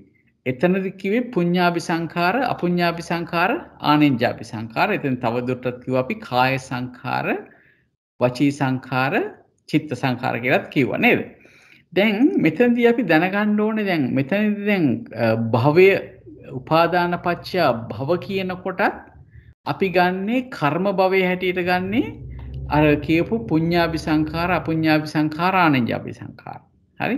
සංඛාරපච්චය විඥාන කියන දාත් අපි පැහැදිලි කරේ එහෙම. හැබැයි වෙනස තමයි මෙතනදී සංඛාරපච්චය විඥානං කිව්වහම එතන සංස්කාර ප්‍රත්‍යයෙන් පස්සුව තමයි විඥානය කියන එක හටගන්නේ. ඒ කියන්නේ ප්‍රතිසන්දි විඥාන විපාක විඥාන හැටියට ප්‍රතිසන්දි ඇති වෙනකොට ඒ විදිහටයි ගන්නෙ. දැන් මෙතනදී මේක බලන්න කියනවා. උපාදාන ප්‍රත්‍යයෙන් වන්නා වූ කර්ම භවය පුඤ්ඤාභි සංඛාර ආදී වශයෙන් ත්‍රිවිධ සංස්කාරයන් බව යට දක්වන ලදී. කලින් අපි පැහැදිලි කරා ඒ විදිහට නේද? ඒ විදිහටම එසේම ප්‍රතිසන්දි විඥාණයට ප්‍රත්‍ය වෙන ත්‍රිවිධ සංස්කාරයන්ද සංඛාරපච්චය විඥානං කියලා දක්වලා තියෙනවා. හැබැයි මේ දෙකේ වෙනසක් තියෙනවා. ඒ වෙනස අපිට දැනගන්න කියලා කියනවා. කොහොමද වෙනස දැනගන්නේ? සංඛාරපච්චය විඥානං කිව්ව තැන ඒ සංඛාරයෝ කියලා කිව්වේ ප්‍රත්‍යুৎপন্ন භවයෙහි ප්‍රතිසන්දියට ප්‍රත්‍ය වන අතීත කර්මයෝ. දැන් සංඛාරපච්චය විඥානං කියනකොට එතන මේ විඥානය කියලා කිව්වේ ප්‍රතිසන්දි විඥානය. ඒකට ප්‍රත්‍ය වුණේ අතීතයේ කරපු සංස්කාර. හරි? අන්න ඒක මතක තියාගන්න. එතන ඒ ප්‍රතිසන්දියට ප්‍රත්‍ය වුණේ අතීත භවයේදී කරපු සංස්කාර තමයි එතනදී ප්‍රත්‍ය වුණේ. හරි? එතකොට මේ භව නිර්දේශයේදී මේ භවය ගැන විස්තර කරන තැනදී කොහොමද දක්වන්නේ සංස්කාරය කියලා කියන්නේ අනාගත භවයේ ප්‍රතිසන්දියට ප්‍රත්‍යවන කර්ම. දැන් මේ ජීවිතයේ කරන කර්ම තමයි මෙතනදී මේ කර්ම භව කියලා මේ විස්තර කරන්නේ. ඒ කර්මය නිසා අනාගත භවයක් තමයි يعني අනාගත උපපත්ති භවයක් සකස් වෙනවා. ඒ කර්මය කරන මොහොතේම කර්ම භවය සකස් වෙනවා. එතකොට මෙතෙන්දි කියනවා මේ භව නිර්දේශයේ දක්වන සංස්කාරයෝ නම් අනාගත භවයේහි ප්‍රතිසන්දියට ප්‍රත්‍යවන කර්මයෝය. එසේම සංඛාරපච්චය විඥානං යයි කීතන චේතනාවම සංස්කාරයේ හැටියට දැක්වුවා. එතන කිව්වේ සංඛාරපච්චය විඥාන කියනකොට ඒ කුසල් සිත් අකුසල් සිත් කියන ඒ ලෞකික කුසල් අකුසල් සිත් තුළ චේතනාවම තමයි එතන සංඛාරය හැටියට දැක්වේ. මේ භව නිර්දේශයේදී අපි කතා කරා මේ චේතනාවත් එක්ක සංප්‍රයුක්ත වෙච්ච අනිච්චෛතසික ධර්මයන්ොත් සිතුත් කියන ඒ චිත්තුපාදයේම සංස්කාරයේ හැටියට සලකනවා. ඉතින් අන්න ඒක විශේෂ කරුණක් අපිට මතක තියාගන්න. එතකොට සංඛාරපච්චය විඥානං කියනකොට ප්‍රතිසන්දි මේ ජීවිතයේ ප්‍රතිසන්දි විඥාණයට හේතු වෙන අතීතයේ කරපු කර්ම චේතනා තමයි අපි ගත්තේ ලෞකික කුසල අකුසල චේතනා. දැන් මෙතනදී භව කියලා ගන්නකොට ගත්තේ මේ ජීවිතයේදී කරන කර්මයත් එක්ක යෙදෙන අනිකුත් ඒ චේතනාවත් එක්ක යෙදෙන අනිකුත් චෛතසික චිත්ත චෛතසික ධර්මයන් තමයි එතන භව කියලා ගත්තේ. ඊළඟට ඒකේ මේ විඥානේ ඇති වෙන්නේ ඊළඟ ප්‍රතිසන්දියටයි ඊළඟ ජීවිතයේ ප්‍රතිසන්දියටයි ඒක ප්‍රත්‍ය වෙන්නේ. ඉතින් කාල අනුව එතකොට ඒ දෙකේ වෙනසක් තියෙන බව තේරුම් ගන්න. මේක තවදුරටත් පැහැදිලි වෙනවා. අපි පටිච්ච සමුප්පාදය කාල තුනකට බෙදලා ඉගෙන ගන්නකොට. අතීත ධර්ම මොනවද? වර්තමාන පච්චුප්පන්න ධර්ම මොනවද? අනාගත ධර්ම මොනවද කියලා අපි ඒක බෙදලා ඉගෙන ගන්නකොට මේක තවදුරටත් පැහැදිලි වෙයි. හොඳයි. මෙතනදී තවදුරටත් කියන සංඛාරපච්චය විඥානං කියනකොට විඥානීය ප්‍රත්‍ය කොට ඇත්තා වූ කර්මය සංස්කාරයයි වදාළසේක. මේ නිර්දේශයෙහි අසඤ්ඤ සත්ත්ව භවයේ උපදවන්නා වූ කර්මයේද සංස්කාරයයි වදාරන ලදී. දැන් බලන්න සංඛාරපච්චය විඥානං කියනකොට සංස්කාර ප්‍රත්‍යයෙන් හටගන්න විඥානය ගැන කතා කරන්නේ සංස්කාරය කොහොමද විඥාණයට ප්‍රත්‍ය වෙන්නේ කියන එකයි කතා කරන්නේ. ඒ ක්‍රමයේ යටතේදී සංඛාරපච්චය විඥානං කියන ක්‍රමයේ යටතේදී අපිට අසඤ්ඤ සත්‍යයක් ගැන කතා කරන්න බෑ. මොකද එතන විඥාන හටගන්නේ නැති හින්දා එහෙනම් එතන කොහොමද මොකද්ද ප්‍රත්‍ය උනේ කියන ප්‍රශ්නයක් තියෙනවානේ. දැන් මෙතනදී මේ භව කියලා ගන්නකොට භව නිර්දේශයේදී අපිට හොඳම තේරෙන දෙයක් තමයි මෙතන අර විපාක ස්කන්ධ කියනකොට නැත්තම් විපාක ස්කන්ධ සහ කටත්තා රූප කියනකොට එතන අසඤ්ඤ සත්‍යයේ කටත්තා රූපේ කර්මජ රූපයේ ඇතිවෙන්න ඊට පෙර භවයේදී අර වායෝ ධාතුව ප්‍රකට කරලා වඩපු ඒ ධානයේ චේතනාවත් ඒ ධාන චේතනාවත් එක්ක දෙන අනිකුච්චෛතසික ධර්මත් ඒ ධාන සිතත් කියන ඒ ටික තමයි එතකොට මේ අසඤ්ඤ සත්වයේ ප්‍රතිසන්දියටත් ඒ කටත්තා රූප වලට උදව් වුණේ නැත්නම් උපකාර කරේ. අන්න ඒ විදිහට තමයි මේක අපිට තේරුම් ගන්න වෙන්නේ. මේක මොන හරි නොපැහැදිලි තැන් තියෙනවා නම් අපැහැදිලි තැන් තියෙනවා නම් අපි ඉදිරියට සාකච්ඡා කරමු. ඊළඟට ඒ වගේම අවිජ්ජාපච්චය සංඛාර කියන තැන අවිජ්ජාපච්චය සංඛාර කියන තැන පුඤ්ඤාභි සංඛාර අපුඤ්ඤාභි සංඛාර ආනෙන්ජාභි සංඛාරනේ අපි ගත්තේ. එතකොට ඒ කුසල අකුසල ධර්ම ටික තමයි ලෞකික කුසල අකුසල ධර්ම තමයි අවිජ්ජාපච්චය සංඛාරා කියන තැනදී අපි ඉගෙන ගත්තේ. එතකොට උපාදාන පච්චය භවෝ කියන තැනදී උපපත්ති භවයත් ඇතුළත් කරපු හින්දා දැන් උපපත්ති භවය කියනකොට අපි දන්නවා උපපත්ති භවය කියනකොට විපාක ස්කන්ධ කියලානේ අපි කිව්වේ විපාක ස්කන්ධ සහ කටත්තා රූප ආදී නේද? එතකොට ඒ විපාක වලට අපි කියන නමක් තමයි විපාක ක්‍රියා කියන දෙකටයි ඊට පස්සේ කුසල අකුසල කියලා නම් කරන්න බැරි කොටසටුයි අපි කියනවා අව්‍යාකෘත කියලා. අව්‍යාකෘත කියලා කියන්නේ ව්‍යාකෘත. ඒක ඒ විදිහට කියන්න බෑ. කොයි විදිහටද කියන්න බැරි? කුසලයක් කියලා හරි අකුසලයක් හරි කියලා කියන්න බැරි දේවල් වලට තමයි අපි කියන්නේ අව්‍යාකෘත ධර්මයෝ කියලා. අපි දන්නවා විපාකයක් කියන එක අපි කුසලයක් වෙන්නෙත් නෑ අකුසලයක් වෙන්නෙත් නෑ. එහෙනම් විපාක සිත් විපාක චෛතසික අව්‍යාකෘතයි. ඒ වගේම රූපයක් ගත්තොත් ඒ රූපේ කියන්න පුළුවන් කමකුත් නැහැ. ඒක කුසලයක්ද අකුසලයක්ද කියලා. රූපයක නැහැ කුසල අකුසල ගතියක්. ඒක නිසා රූපයිති වෙන්නේ අව්‍යාකෘත ගොඩේ. ඒ වගේම ක්‍රියාසිත ගත්තත් ක්‍රියාසිත සහ ක්‍රියාසිත වල දෙන චෛතසික ධර්ම අයිති වෙන්නේ අව්‍යාකෘත හින්දා. කෘතවලට. එතකොට දැන් මෙතනදී අපි ගත්තොත් එහෙම උපපත්ති භවයක් ගන්නවානේ. මේ උපාදාන පච්චයෝ භවෝ කියනකොට ඒ උපපත්ති භවයට අපි කිව්වේ මොනවද? විපාක ස්කන්ධ, ඒ වගේම කටත්තා රූප කියන ඒවා ගත්ත නිසා ඒවා අව්‍යාකෘත කොටට වැටෙනවා. මේ උපාදාන පච්චය භවෝ කියන කොටසේ අව්‍යාකෘත කොටසකුත් තියෙනවා. නමුත් දැන් අතන්දි ගත්තාම අවිජ්ජා පච්චය සංඛාර කියන තැනදී එතන ගන්නෙ කෙලින්ම නාම ධර්ම ටික විතරයි. රූප ධර්ම ගන්නෙ නැහැ. ඒ ගන්නෙත් ජවන් සිත්වල නැත්නම් කුසල් සිත්වල අකුසල් සිත්වල යෙදෙන චේතනාව තමයි එතන ගත්තේ. ඒක නිසා ඒක අනිවාර්යයෙන්ම අපිට කියන්න බෑ අව්‍යාකෘතයි කියලා. මොකද එක්ක කුසල් එක්ක අකුසල්. ඒ චේතනා කුසල් වෙන්න පුළුවන් ලෞකිකව. එහෙම නැත්නම් අකුසල් වෙන්න පුළුවන්. ඒකින්ද අව්‍යාකෘත කියලා කියන්න බෑ එතන අවිජ්ජාපච්චය සංඛාරා කියනකොට. නමුත් මේ උපාදාන පච්චය භව කියනකොට අර කටත්තා රූපත් තියෙන හින්දා විපාක චිත්තචෛතසික ධර්ම තියෙන හින්දා එතෙන්ද කියන්න පුළුවන් කුසල අකුසල අව්‍යාකෘත ධර්මයෝ පොදුවේ දේශනා කරලා තියෙනවා කියලා. කර්ම භව හැටියට ගත්තොත් කුසල අකුසල ධර්මයෝ, ඒ වගේම උපපත්ති භව හැටියට ගත්තොත් අව්‍යාකෘත ධර්මයොත් එතනට අයිති වෙනවා. ඒක පැහැදිලි නැත්නම් මේ සාකච්ඡාව අවසානයේ නැවත වරක් අපි මතු කරලා කතා කරමු. කාට හරි අහන්න පුළුවන් ප්‍රශ්න. ඊළඟට කියනවා ප්‍රභේද වශයෙන්. ප්‍රභේද වශයෙන් ඔන්න බලන්න මෙතනදි ටිකක් හිතන්න සුදුසු තැනක්. ප්‍රභේද වශයෙන් ගත්තාම දැන් අපි කියන්නේ උපාදාන හතරක් තියෙනවා කියලා. කාම උපාදානේ, ditthi උපාදානේ, සීලබ්බත උපාදානේ, අත්වාද උපාදානේ.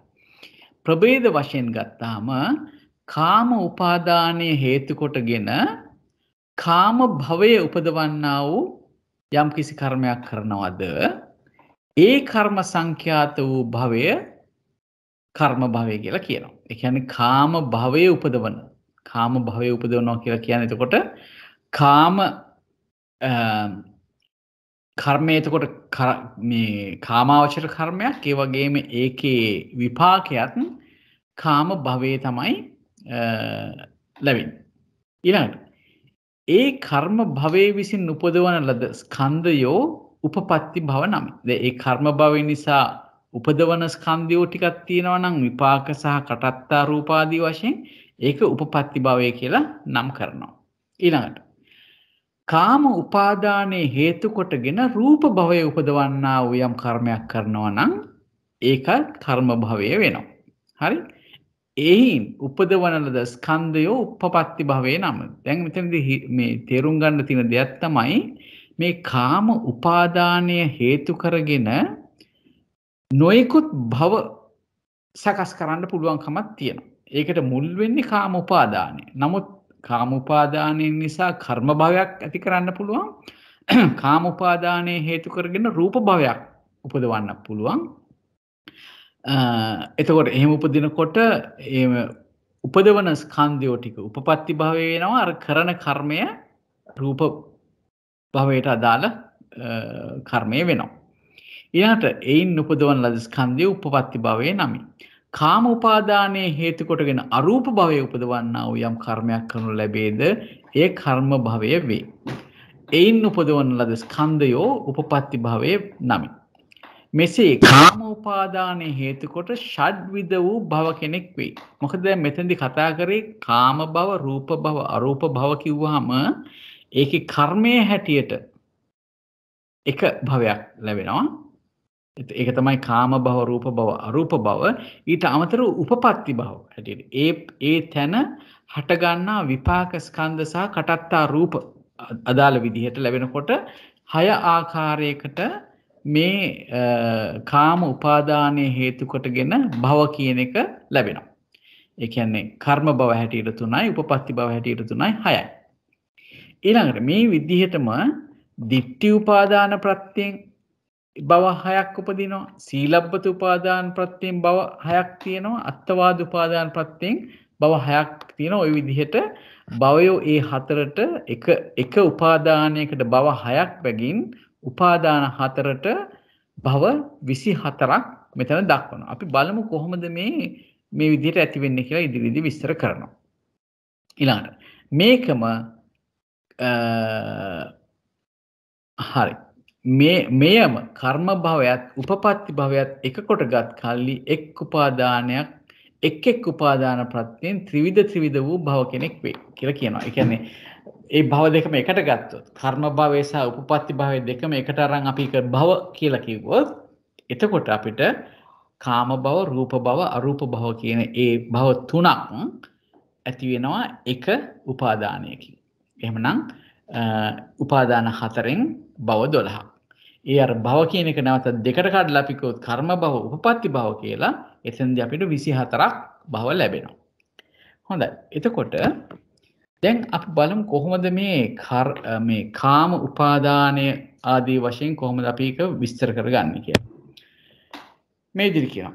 ඒ විදිහටම කාම භවයට පමුණවන්නා වූ කර්මය කර්ම භවයේ වශයෙන්ද ඒ කර්මයෙන් නිපන් ස්කන්ධය උපපත්ති භව වශයෙන්ද ගත් කල්හි කාම භවයෝ දෙදෙනෙකි. අපි කලින් කතා කරපු විදිහටම ඒ කියන්නේ කර්මය කරනකොට ඒක කර්ම භවයේ හැටියට භවය ඊළඟට ඒ කර්මය නිසා ප්‍රතිසන්දිය ඇති වෙලා ඒ අනුව මේ විපාක ස්කන්ධ සහ කටත්තා රූපාදී පහළ වෙනකොට ඒක උපපත්ති භවය වෙනවා.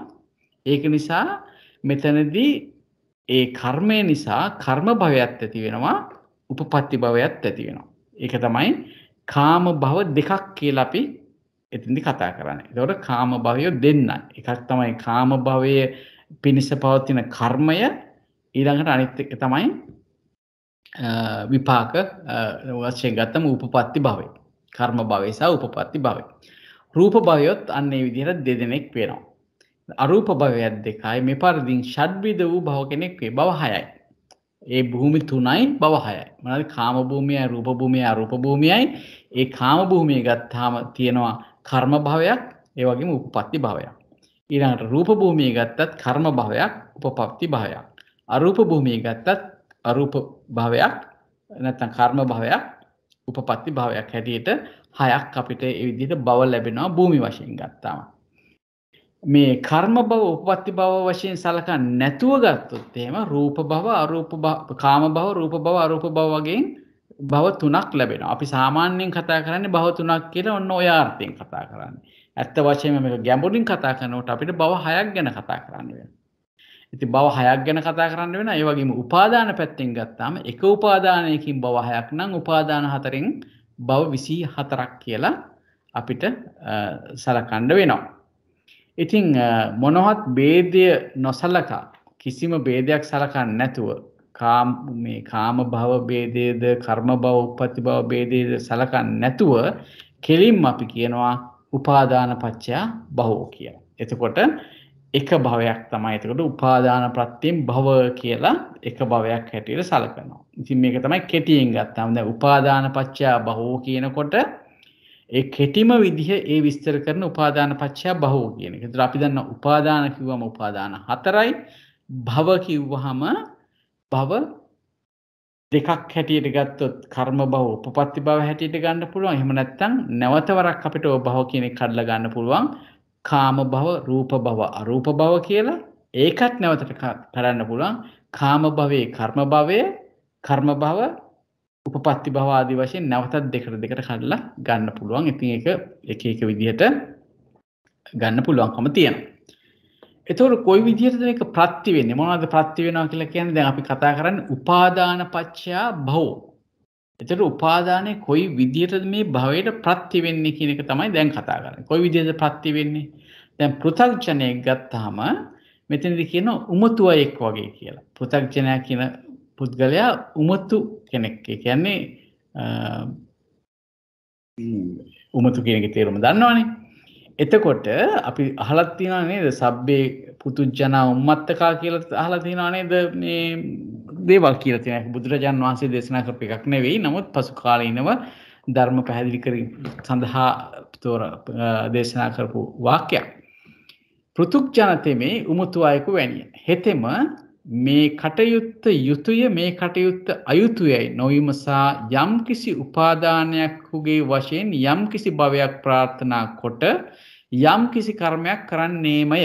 දැන් හිතන්නකෝ පෘථග්ජනයා මේ බුදුරජාණන්ගේ වහන්සේගේ දේශනා අහලා නැති ධර්මයේ ගැන දන්නේ නැති ශ්‍රවණ යන ආශ්‍රය කරන්නේ නැති එහෙම කෙනෙක් ජීවත් වෙනවා කියලා කියන්නේම මේක හොඳයිද මේක කළ යුතු දෙයක්ද නරක දෙයක්ද කියලා විමසන්නේ නැතුව මොනවා හරි උපාදානය වශයෙන් යම් කිසි උපාදානයක් වශයෙන් යම් කිසි භවයක් ප්‍රාර්ථනා කරලා කිසියම් කර්මයක් කරනවාද මේ විදිහට මේ චතුර්විධ මේ හතරක් වෙච්ච උපාදානයේ හේතු කොටගෙන ත්‍රිවිධ වූ භවයම වේයයි දත යුතුය. හැබැයි මෙහෙම කිව්වත් වැඩිපුරම අපිට ලැබෙන්නේ කාම භූමියේම ඉපදීමට සුදුසු කර්ම තමයි මේ කිසි දෙයක් නොදන්න කෙනෙක් සකස් කරන්නේ. ඒ කියන්නේ වැඩිපුරම බුදුරජාණන් වහන්සේ කියවනේ නිරේට යන ප්‍රමාණය කොච්චර වැඩිද කියලා නේද? ඉතින් ඒ අනුව බලනකොට මේ කාම භූමියේම තමයි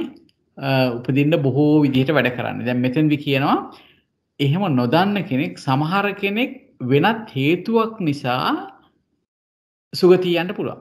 යම් කිසි දෘෂ්ටියක් නිසා සුගතිය යන්න පුළුවන්. ඒවත් මම හිතන්නේ පළවෙනි කතා කරනවා. ඊළඟට කියනවා මේ මිනිස් ලෝකෙහි ඇතැම් පෘථග්ජනෙක් ඇසූ දුටු අනුසාරයෙන් මේ කාම ගුණයෝ නම් මිනිස් ලෝකෙහි ක්ෂත්‍රීය මහාසාරාදී කුලයන්හිද ෂට් කාමාවචර දේවලෝකයන්හිද සමුර්ධයයි සිතා ඒ කාම සම්පත් ලැබීම පිණිස පුරාණ භාරත ශීතාහරණ පශු ඝාතන විදි ආදී කොට ඇති අසත් ධර්ම ශ්‍රවණාදීන් මුලාවි මේ කර්මයේ හේතු කොටගෙන කාම ගුණයේ සමෘද්ධි වෙත්‍යයි හඟවින් කාම උපාදානයගේ වශයෙන් කාය දුෂ්චරිතාදීන්ද කෙරේ. දැන් යම් කිසි කෙනෙක් වැරදි ධර්මයක් අහලා එයා හිතනවා මේ දේ කරලා මට අහවල් ලෝකයට යන්න පුළුවන් කියලා. දැන් අපි හුඟක් වෙලාවට අහන දෙයක් නේ අර අපි මේ කාලෙත් අහනවනේ නේද? අනුන්ව මරාගෙන මැරුවහම තමන්ගේ දෘෂ්ටි වලට ගැලපෙන්නේ නැති අය මරාගෙන මැරුණාම දිව්‍ය ලෝකෙ ගිහිල්ලා උපදිනවා කියලා දෙවියන්ට එකතු වෙනවා කියලා ඒ වගේ මතිමතාන්තර නිසා අකුසල් කරනවා. ඒ අකුසල් කරලා කොහෙද ඉතිරි ඒ කාය දුෂ්චරිත ආදී කරනවා. ඒ කරන්නේ කාම උපාදාන හේතු කරගෙන. එයා මේ තව දෙවියන් එක්ක ගිහලා තව සැප සම්පත් කාම සම්පත් ලබන්න තමයි. එයා දන්නවා මේ දිව්‍ය ලෝක කියන ඒවා බොහොම සැප සම්පත් තියෙන තැන් කියලා අහලා ඒව ලබන්න උපාදානයෙන් කාම උපාදානයෙන් නිසා මේ විදිය අකුසල ධර්ම කරනවා. එහෙම කරලා මොකද්ද වෙන්නේ? එයා හෙතෙම අපායේ උපදී. හරි? ඒ අපාය භූමියේහි ඒ පුද්ගලයාගේ උප්පත්තියට හේතු වූ කර්මය කර්ම භව වේ.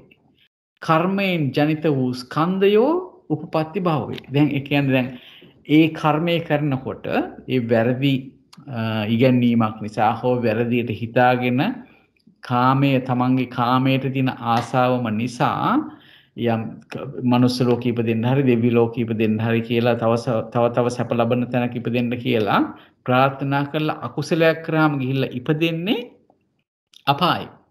අපාය තමයි ප්‍රතිසන්දිය ගන්න. ඒ ප්‍රතිසන්දිය ගැනීම සඳහා ඒ කරපු කර්මය කර්ම භවය. කර්මය කියලා කිව්වේ එතකොට ඒ කර්මය කරනකොට ඒ පහළ වෙච්ච චිත්තචෛතසික ධර්මෝ චේතනාවත් එක්ක සංප්‍රයුක්ත වෙච්ච චේතනාවයි ඒහා සංප්‍රයුක්ත වෙච්ච චිත්තචෛතසික ධර්මය. ඒ කර්මයෙන් ජනිත වුණ උපපත්ති භවය කියලා කිව්වේ දැන් අපායට ගියාම එතන ස්කන්ධ පංචකයක් ලැබෙනවනේ. අන්න ඒ ස්කන්ධ පංචකය තමයි එතකොට විපාක ස්කන්ධ සහ කටත්තා රූප කියන උපපත්ති භවය එයාට ලැබෙනවා.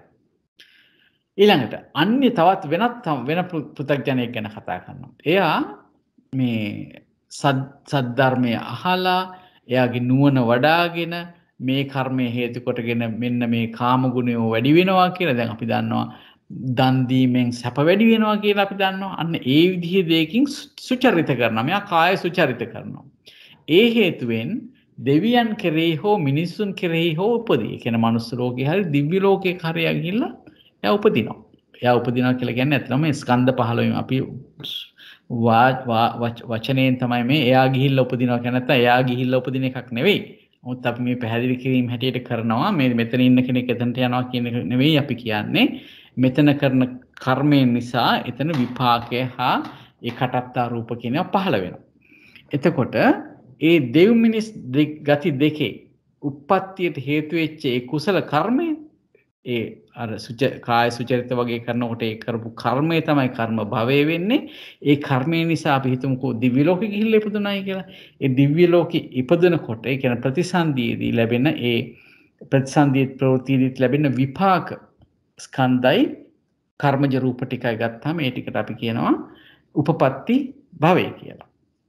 ඊළඟට තවත් පෘථග්ජනෙක් රූප අරූප භවයේ ඉන්නේ කාම ගුණයෝ ඒ දෙව් මිනිස් ලෝකයේ කාම ගුණයන් වලට අතිශයින් දැන් තව කෙනෙක් හිතනවා දිව්‍ය ලෝක නෙවෙයි දිව්‍ය ලෝක වලට වඩා සැප සම්පත් ලබන්න පුළුවන් තැනක් තියෙනවා. ඒ තමයි රූප භූමිය අරූප භූමිය.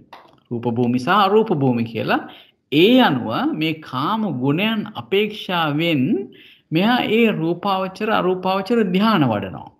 එහෙම ධ්‍යාන වැඩුවාම ඒ ධ්‍යාන වඩන සිත් ගත්තාම ඒක කර්ම භව. හරි?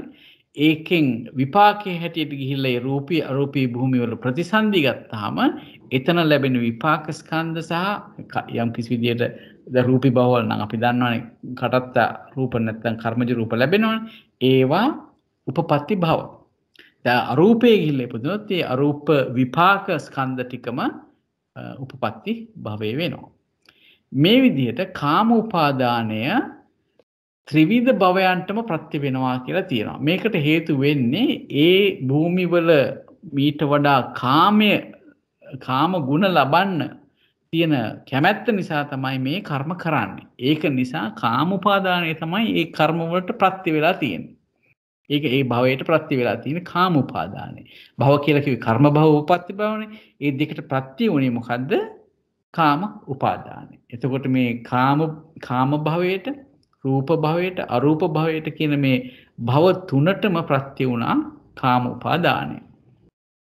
ඊළඟට තවත් පෘථග්ජනෙක් මේ ආත්මය කාමාවචර සම්පatti භවයේ හෝ රූපාවචර භවයන් අතරින් එක්තරා භවයක හෝ විනාශ වෙනවා.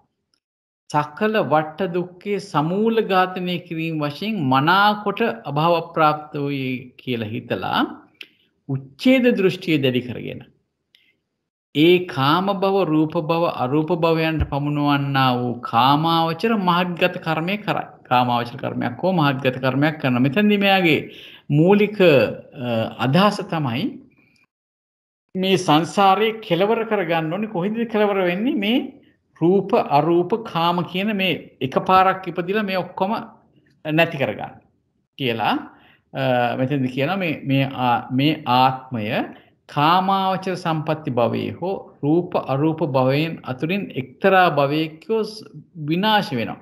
දැන් පෘථග්ජනයෝ ඇත්තටම ඉන්නවනේ කාම භූමියේ ඉන්නවා රූප භූමියේ ඉන්නවා අරූප භූමියේ ඉන්නවා. ඒ පෘථග්ජනයෝ හිතුවොත් එහෙම මේක තමයි ලැබෙන එකම ජීවිතය කියලා ඒ දෘෂ්ටියකට ඇවිල්ලා එතනින්ම නැති වෙන්න එතනින්ම මුළු සංසාරෙම නැති වෙනවා කියලා හිතලා කාමාවචර කර්මත් කරනවා මහත්ගත කර්මත් කරනවා. හරි? දැන් හිතන්නකෝ දැන් ඔන්න අපි ගත්තොත් එහෙම මිනිස්සෙක් ඉන්නවා. ඒ මිනිස්සයා හිතනවා මේක තමයි මට ලැබිච්ච අවසාන සහ එකම ජීවිතය. මෙතනින් එහාට ජීවිතයක් නැහැ. ඒ කියන්නේ එයා කර්මඵල විශ්වාසයක් කරන්නේ නැහැ. එහෙම කරන එක්කෙනා මොකද කරන්නේ? එයා පුදුවාන් තරම් මේ ජීවිතේ සතුටු කරගන්න කර්ම කරනවා. ඒ කර්ම කරලා කොහෙද උප්පත්තිය ලබන්නේ? නැවතත් කර්ම භවයක කාම භවයක උප්පත්තියක් ලබනවා. දැන් යම් කිසි කෙනෙක් රූප භවයේ තමයි තියෙන එකම භවය කියලා ඒ රූපී ධ්‍යාන වඩලා මේ වැඩුවොත් එහෙම එයාට රූප භවය ලැබෙනවා. ඒ වගේම අරූප භවයේ වඩන කෙනාටත් ඒ දිට්ඨි උපාදානය ඇති කරගෙන අරූප භවයේ වඩන කෙනාටත් ඒ විදිහට අරූප භව ලැබෙනවා. ඉතින් ඒ විදිහට ගත්තාම මේ දිට්ඨි උපාදානය නිසාත් කාම භව, රූප භව, අරූප භව කියන ඒවා ඇති වෙනවා. ඒ භවයන්ට ප්‍රත්‍ය වෙනවා මේ දිට්ඨි උපාදානය කියන එක. අර කලින් වගේමයි. කාම උපාදානය වගේම දිට්ඨි උපාදානය කියන එකත් මේ තුන් වැදෑරුම් කාම රූප අරූප භවයන්ට ප්‍රත්‍ය වෙනවා. ඊළඟට ඒ කර්මය කරනකොට කර්ම භවය වෙනවා. ඊට අදාළව ප්‍රතිසන්දිය සහ ප්‍රවෘත්තියේදී ලැබෙන විපාක ස්කන්ධ සහ ඒ කර්මජ රූප ටික උපපත්ති භවය වෙනවා. ඊළඟ තවත් පුද්ගලයෙක් මේ සීල වෘතේ නම් කාමාවචර අරූපාවචර භවයන් අතරින් එක්තරා භවයක හෝ සම්පූර්ණ කරන්නාහට සුඛය සම්පූර්ණ වේයයි සිතා සීලබ්බත උපාදාන වශයෙන් ඒ කාම රූප අරූප භවයන්ට පමුණවන්නා වූ කාමාවචර මහත්ගත කර්මය කෙරේ. ඔහුට ඒ කර්මය කර්ම භවය වේ. එයින් නිපන් ස්කන්ධය උපපත්ති භව නම් වෙනවා. මේ විදිහට සීලබ්බත උපාදානයේද ත්‍රිවිධ භවයන්ට ප්‍රත්‍ය වෙනවා කියලා කියනවා. එතකොට යම් කිසි කෙනෙක් සීලයක් මේ අපි ඒකට කියනවා සීලය පරාමාස කර ගන්නවා කියලා. සීලබ්බත පරාමාස කියලා කියන්නේ ඒක දැඩිව ගැනීමෙන් යම් යම් කර්ම කරනවා. ඒ කර්ම කරාම ඊට අදාළව කර්ම භවය සකස් වෙනවා. ඒ කර්ම භවය නිසාම කර්ම භවය වගේම උපපත්ති භවයත් ඒ අනුව සකස් වෙනවා. එතකොට මේ සීලබ්බත උපාදානයනොත් ත්‍රිවිධ භවයන් සීලබ්බත උපාදානයේ ත්‍රිවිධ භවයන්ට ප්‍රත්‍ය වෙනවා කියලා කියනවා. ඊළඟට අත්වාද උපාදානය ගැන සඳහන් කරනවා. එතනදී මේ අත්වාද උපාදාන කියනකොට බලන්න අන්‍ය වූ පෘථග්ජනෙක් මේ ආත්මය නම් කාම රූප අරූප භවයන් අතුරින් එක්තරා භවයක හෝ සැප ඇත්තේ වේ. පහ වූ රාග පරිතාප ඇත්තේ වේ යනාදී වශයෙන් සිතා අත්වාද උපාදානය කරන කොටගෙන ඒ කාම රූප අරූප භවයන්ට පමුණවන්නා වූ කාමාවචර මහග්ගත කර්මය කාමාවචර හෝ මහග්ගත හෝ කර්මය කරනවා නම් ඒ කර්මය කර්ම භවය වෙනවා. ඒ වගේම ස්කන්ධය නිපන් ස්කන්ධය උපපත්ති භව වෙනවා. මේ විදිහට අත්වාද උපාදානය ත්‍රිවිධ භවයන්ට ප්‍රත්‍ය වෙනවා කියලා කියනවා. මෙතනදි කියන්නේ මොකද්ද? මේ පෘථග්ජනෙක් ගන්නවා මේ අත්වාද උපාදානය කියලා කියන්නේම මේ ස්කන්ධ ටික මම ස්කන්ධ ටික කෙනෙක් කියලා සලකලා ගන්න එක. අත්වාද ආත්මයක් කියන්නේ නොසැලී පවතින නැත්නම් නොබින්දෙන ආත්මයක් තියනවා කියලා ගන්නවා මේ ස්කන්ධ පංචකය. එතකොට එයා එහෙම හිතලා හරි මේ කාම රූප අරූප භවයන් එක්තරා භවයක හෝ සැප ඇත්තේ වේ. එයා එක්තරා භවයක සැප විඳිනවා. පහ වූ රාග පරිතාප ඇත්තේ වේ. එයාට රාගය අඩු වෙලා තියෙන කෙනෙක් වෙනවා. එහෙම හිතනවා එයා. ඒ කියනවා දැන් මේ ඉන්නවට වඩා අහවල් භවයේහි මේවා මේ ස්කන්ධ වලින් මෙච්චර දුකක් ඇති වෙන්නේ නැහැ. මෙච්චර රාගයක් ඇති වෙන්නේ නැහැ කියලා හිතලා ඒ අනුව කටයුතු කරනවා. ඉතින් එතනත් කරන්නේ මේ තමන් කියන්නේ මේ ස්කන්ධ පංචකය තමන් කියලා හිතලා කරන කුසල කර්ම තියෙනවා නම් කාමාවචර කුසලයක් තියෙනවා නම් ඒකෙන් කාමාවචර කාම භවයක් හැදෙනවා. අර විදියට හිතලා මම රූපාවචර බ්‍රහ්ම ලෝකයක ඉපදෙන්න ඕනේ කියලා හිතලා ඒ විදිහට කරනකොට එතනදිත් අත්වාද උපාදානයමයි එන්නේ. මොකද හේතුව මේ ස්කන්ධ පංචකය තමයි ආත්මය මම කියලා ගත්තේ. ඒක රූපාවචර භූමියේ පිහිටවන්න තමයි ඒ රූපාවචර ධානය වැඩුවේ. එතකොට ඒකේ විපාක හැටියට රූපාවචර භූමියේ ප්‍රතිසන්දිය ලබනවා. ඒක අපි මේ රූපාවචර ඒ ධාන වඩනකොට ඒක කර්ම භවය වෙනවා. රූපාවචර භූමියේ ප්‍රතිසන්දිය ලබනකොට එතනදී උපපත්ති භවය ලැබෙනවා.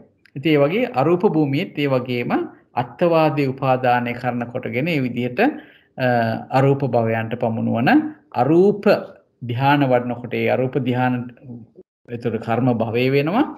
අරූප භූමියේ ප්‍රතිසන්දියක විපාකයක් හැටියට ආපුවම ඒක උපපත්ති භවය වෙනවා. ඔන්න ওই විදිහට මේ කාම භව නැත්නම් කාම උපාදාන, ditthi උපාදාන, සීලබ්බත උපාදාන, අත්ථවාද උපාදාන කියන ඒ හතරෙන්ම ත්‍රිවිධ භවය, ඒ හතරම ත්‍රිවිධ භවයන්ට ප්‍රත්‍ය වෙනවා. එතකොට රූප කාම රූප අරූප කියන ඒ භව තුනටම ප්‍රත්‍ය වෙනවා. චතුර්විධ වූ මේ උපාදානතෙම රූප අරූප භවයන්ටද කාම භවයේ ඇතුළත් වූ කර්ම භවය අතුරින් කුසල කර්ම භවයටද උපපත්ති භවයටද උපනිශ්‍රේ වශයෙන් එක් අයුරකින් ප්‍රත්‍ය වේ. මෙතෙන්දි කියන බලන්න මේ චතුර්විධ වූ මේ උපාදාන හතර කියනකොට අපි දන්නවා එතන ලෝභය, ditthිය කියන දෙක තමයි එතන උපාදාන වලට යෙදෙන්නේ. රූප අරූප භවයන්ටද කාම භවයේ ඇතුළත් වූ කර්ම භවය අතුරින් කුසල කර්ම භවයටද උපපත්ති භවයටද උපනිශ්‍රේ වශයෙන් එක් අයුරකින් ප්‍රත්‍ය වේ. ඊළඟට කියනවා කර්ම භවය අතුරින් තමාහා සංප්‍රයුක්ත වූ අකුසල කර්ම භවයට සහජාත අඤ්ඤමඤ්ඤ නිස්සය සංපයුක්ත අත්ති අවිගත හේතු ප්‍රත්‍යයන්ගේ වශයෙන් සත්පරිද්දකින් ප්‍රත්‍ය වෙනවා. දැන් බලන්න දැන් රූප කාම කියන්නේ සුගති කාම සුගතිය උපදිනකොට නැත්නම් කාම සුගතියේ උපදීම පිණිස රූප භූමියේ ඉපදීම පිණිස අරූප භූමියේ ඉපදීම පිණිස මොන උපාදානයක් අනුව ඒ දේ සිද්ධ කරත් කරන්නේ කුසල කර්මයක්. ඒක පැහැදිලි ඇතිනේ. ඒ කියන්නේ සුගතියක උපදින්න නම් කුසල කර්මයක විපාකයක් හැටියට තමයි සුගතියේ ප්‍රතිසන්දි ගන්න. ඒ විපාක ස්කන්ධ ටික කටත්ත රූප ඇති වෙන්නේ කුසල කර්මයක ප්‍රතිඵලයක් හැටියට. එහෙමනම් මේ රූප අරූප භවයන්ටත් කාම භවයටත් ගත්තාම ඒ කර්ම භවය කියලා කියන්නේම කුසල චේතනාවත් එක්ක සංප්‍රයුක්ත චිත්තචෛතසික ධර්ම ටිකක්.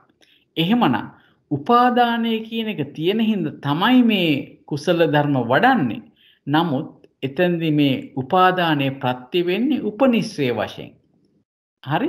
උපනිශ්‍රේ කියලා කියන්නේ අපි සරලව ගත්තොත් ටිකක් ඈතින් ප්‍රත්‍ය වෙන. ඒක තියෙන හින්දා තමයි ඒක ප්‍රධාන සාධකයක් වෙනවා.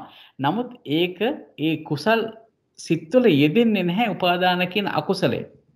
නමුත් දැන් අපි ගත්තොත් එහෙම කර්ම භවයේ අතරින් අකුසල කර්ම භවය ගත්තොත් අකුසල කර්ම භවය කියලා කියන්නේ අකුසල් චේතනා සහ ඒ චේතනාවත් එක්ක යෙදෙන ඊතුරු චෛතසික ධර්ම. අකුසල සිත් අකුසල චෛතසික ධර්ම. ඒකෙදි මේ උපාදාන යෙදෙනකොට ඒ සිත්වල ලෝභය යෙදෙනවා, ditthිය යෙදෙනවා. ඒක නිසා එතන අකුසල කර්ම භවයක් සකස් කරනකොට ඒ උපාදාන කියන කොටස ditthිය වශයෙන් හෝ ලෝභය වශයෙන් ඒ කර්මය කරන සිතේ මේ දෙනවා. කොහොමද? සහජාත වශයෙන්, අඤ්ඤමඤ්ඤ වශයෙන්, නිස්සය වශයෙන්, සංපයුක්ත වශයෙන් අත්ති අවිගත හේතු විදිහට හත් ආකාරයකින් ඒකට ප්‍රත්‍ය වෙනවා. ඉතින් ඔන්න ওই විදිහට ගත්තාම විප්‍රයුක්ත වූ අකුසල කර්ම භවයට වනාහි උපනිශ්චයපත්තියේ වශයෙන්ම ප්‍රත්‍ය වේ. විප්‍රයුක්ත වූ අකුසල කර්ම භවයට වනාහි. මෙතනදී විප්‍රයුක්ත වූ අකුසල කර්ම භවයට වනාහි උපනිශ්චය ප්‍රත්‍යයෙන් ප්‍රත්‍ය වෙනවා කියලා කියනවා. ඒක විප්‍රයුක්ත වූ විප්‍රයුක්ත කියලා කියන්නේ මේ උපාදාන නොයෙදෙන අකුසල කර්ම තියෙනවා. දැන් අපි දන්නවා උපාදානය කියලා කිව්වේ ලෝභ, ditthi කියන කොටස් දෙක. නමුත් අපි දන්නවා ද්වේෂය නිසා අකුසල කර්ම භාවයක් ඇති වෙනවා. ද්වේෂ සිතකින් යම්කිසි කර්මයක් කරොත්, ඒ වගේම මෝහ සිතින් විචිකිච්ඡා නැතුව උද්ධච්ච සිතින් හරි ද්වේෂ සිද්දකින් හරි අකුසල කර්මයක් කරොත් එහෙම ඒ අකුසල කර්මය ඇතුලේ ලෝභය, ditthිය කියන එක නැහැ. මොකද ඒවා ද්වේෂ මූල සිත්, ඒ වගේම මෝහ මූල සිත්. එතකොට ඒකේ නැහැ යෙදෙන්නේ නැහැ ලෝභය හෝ ditthිය. ඒක නිසා මෙතෙන්දි කියනවා ඒක ප්‍රත්‍ය වෙන්නේ උපනිශ්‍රේ ප්‍රත්‍යයෙන් මිසක් සහජාත ප්‍රත්‍යයෙන් නෙවෙයි කියලා. ඉතින් ඔන්න ඔය ආකාරයට තමයි මේ විස්තරය කියන්නේ උපාදාන පච්චා භවෝ කියන විස්තරය. ඉතින් මම හිතන හුඟක් විස්තර අපි කතා කරා. ඒ වගේම මට සමා වෙන්න මට පොඩ්ඩකට ඉවත් වෙන්නත් සිද්ධ වුණා. ඒ වගේම අපේ ශ්‍රීමති මහත්මියටත් විනීතා මහත්මියටත් මම ඊටාම කෘතවේදී වෙනවා. ඒ වෙලාවේ කාලයේ ප්‍රයෝජනවත් විදිහට යොදවපු එක ගැන. අද කතා කරපු දේවල් සම්බන්ධයෙන් යම් කිසි ප්‍රශ්නයක් තියෙනවද කෙටියෙන් හෝ අපිට සාකච්ඡා කරන්න? තෙරුවන් සරණයි.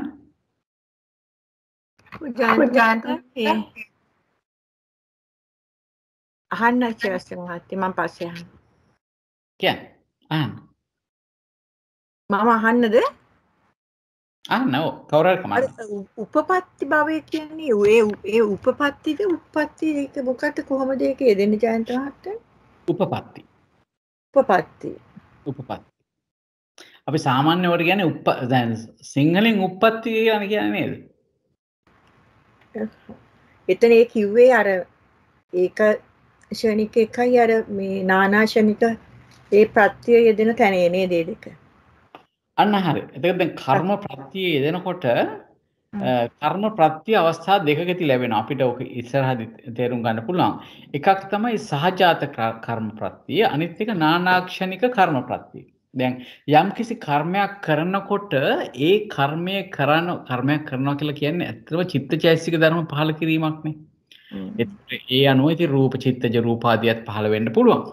නමුත් මූලික වශයෙන් නාම ධර්ම හැටියට ගත්තොත් අපිට චිත්තචෛතසික ධර්ම. එතකොට එතන චේතනාව තමයි මූලික වෙලා අනිත් චෛතසික ධර්මත් එක්ක ඒ කර්මය කියලා අපි කියන්නේ. එතකොට ඒ චිත්තචෛතසික ධර්ම වලට චේතනාව අපි ගත්තොත් එහෙම මේ කර්ම භවය කියනකොට ගන්න ඒ කර්මය කරද්දී යෙදෙන චේතනාව.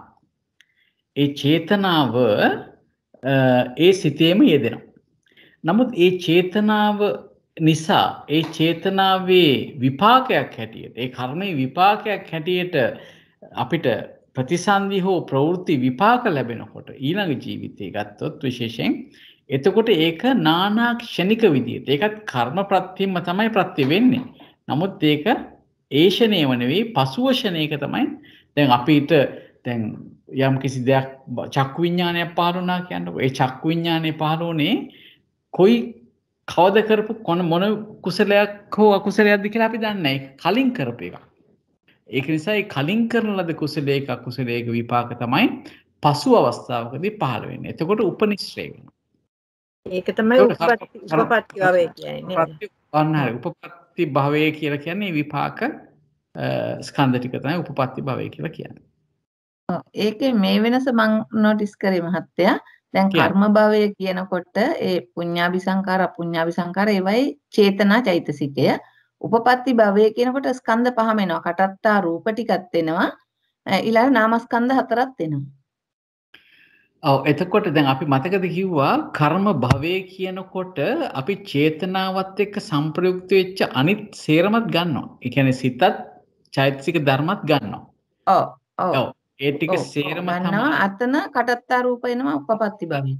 එතන ඊළඟට උපපත්ති වෙනකොට දැන් ඇත්තටම අපි ওই ජවන් සහ විපාක ඒ විදිහට කතා කරොත් කර්ම භවයේ හැම වෙලාවෙම ජවන් සිතක චිත්තුප්පාදේ තමයි කර්ම භවය වෙන්නේ. ලෞකික ජවන් සිත්වල චිත්තුප්පාද තමයි කර්ම භවය වෙන්නේ. ලෞකික කුසල ලෞකික අකුසල කොහොමද ලෞකිකයි ලෞකික කුසලයි අකුසලයි කියන ඒ චිත්තෝපාදේ ටික තමයි කර්ම භවය වෙන්නේ. උපපත්ති භවය වෙනකොට ඊට අදාළව අපිට යම් කෙනෙකුට ප්‍රතිසන්දියක් ලැබෙනවා නම් ඒ ප්‍රතිසන්දියේදී සහ ඒ ප්‍රවෘත්තියේදී ලැබෙන විපාක වේදනා සංඥා සංඛාර විඥාන කියන විපාක නාම ධර්ම හතරයි ඊට අමතරව අර කටත්තා රූප කිව්ව කර්මජ රූප ටිකයි තමයි එතනදී අපි සලකන්නේ. ඔබතුමී කිව්ව හරිය. තෙරුවන් සරණයි. ඔව් ඒක මෙහෙම ගත්තම දැන් ඒ අර 29ක් චේතනා හා සංප්‍රයුක්ත ධර්ම තමයි කර්ම භවය. ඔව්. ඊළඟට උපපත්ති භවය චේතනාව සහ ඒහා සංප්‍රයුක්ත ඉතුරු ධර්ම සිතත් චෛතසිකත්. ඔව්. ඔව්. ඒ කියන්නේ පුඤ්ඤාභි සංකාර අපුඤ්ඤාභි සංකාර අනිඤ්ඤාභි සංකාර කියන ඒ 29 චේතනාව හා සංප්‍රයුක්ත සිත චෛතසික ඉතුරු ඒවත් ඊළඟට කර්ම උපපත්ති භවය කියලා කිව්වහම ඒ විපාක විඥාන විපාක නාමස්කන්ධ හතරත් කටත්තා රූප ටිකක් කියලා. එහෙම හරිද? එහෙම කිව්වම. එහෙම කිව්වම හරි. හරි. ඒකයි. එතකොට උපපත්ති භවය කියනකොට ඇත්තටම දැන් දැන් බලන්නකො මෙහෙම එකක් දැන් අපි ගත්තොම රූපී භූමියක් ගමු අපි. හරි? අසඤ්ඤ සත්වයේ උපපත්ති භවය කියන්නේ මොකද්ද? ශ්‍රීමති මහත්මිය. ඔව් එතන උපපත්ති භවය කියලා කියන්නේ මේ ජීවිත නවකය.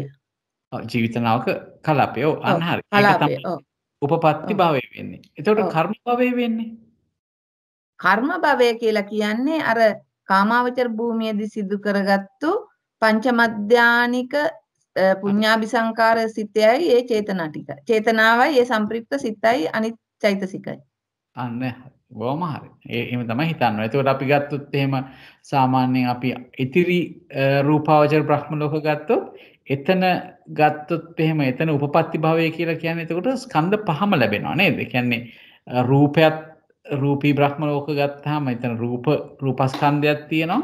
එතනදී විපාක නාමස්කන්ධ ඊළඟට විපාක නාමස්කන්ධ කියනකොට දැන් අපි හිතමුද බ්‍රහ්මයේකට චක්කු විඥානයක් පහළ වුණා කියලා. එතකොට ඒ චක්කු විඥානයත් උපපත්ති භවයේ කොටසක්. ඒ විදිහටයි විපාක විඥාන සියල්ලම උපපත්ති භව. ඒ වගේම කර්මජ රූප ටික උපපත්ති භව. ඒ විදිහට තමයි ගන්න. මම හිතනවා පැහැදිලි ඇති කියලා. ජයන්ත මහත්තයා දරුවන් සරණයි.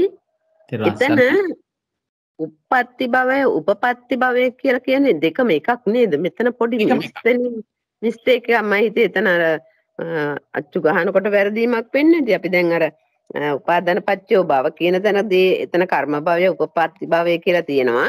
ඒකෙම බලන්න කර්ම භව වේනුයි කර්ම භව නම් කර්ම හේතු කොටගෙන භවනා විපාක ස්කන්ධේ ඒ පෙළියේ තියෙනවනේ උපපත්ති භව නමි. එතකොට ඒ අයන දෙක බැඳපු නැති වැරද්ද තමයි මම හිතේ ඊට පස්සේ උප්පත්ති භවය ලෞකික විපාක එහෙමත් තියෙනවනේ එතන හැමතැනම තියෙන්නේ උපපත්ති කියලා තියෙන්නේ උප්පත්ති කියන්නේ එකමයි මට හිතෙන විදිහ. දෙකම එකම තේරුම අපි හොඳට හොයලා බලමු. ඒක මහත්තයා මම බොහෝ වාර ගානක් කප්ති පූජනීය නාවණී අරිධම්ම ස්වාමීන් වහන්සේගේ දේශනාවල අහලා තියෙනවා උප්පත්ති භවය කියලා කියන්න එපා. ඒක උපපත්ති භවයයි නිවැරදි වචනේ කියලා. උපපත්ති මේ තියනවා නේද? පේනවද? එහෙම කියලා තියෙනවා. ඔව්.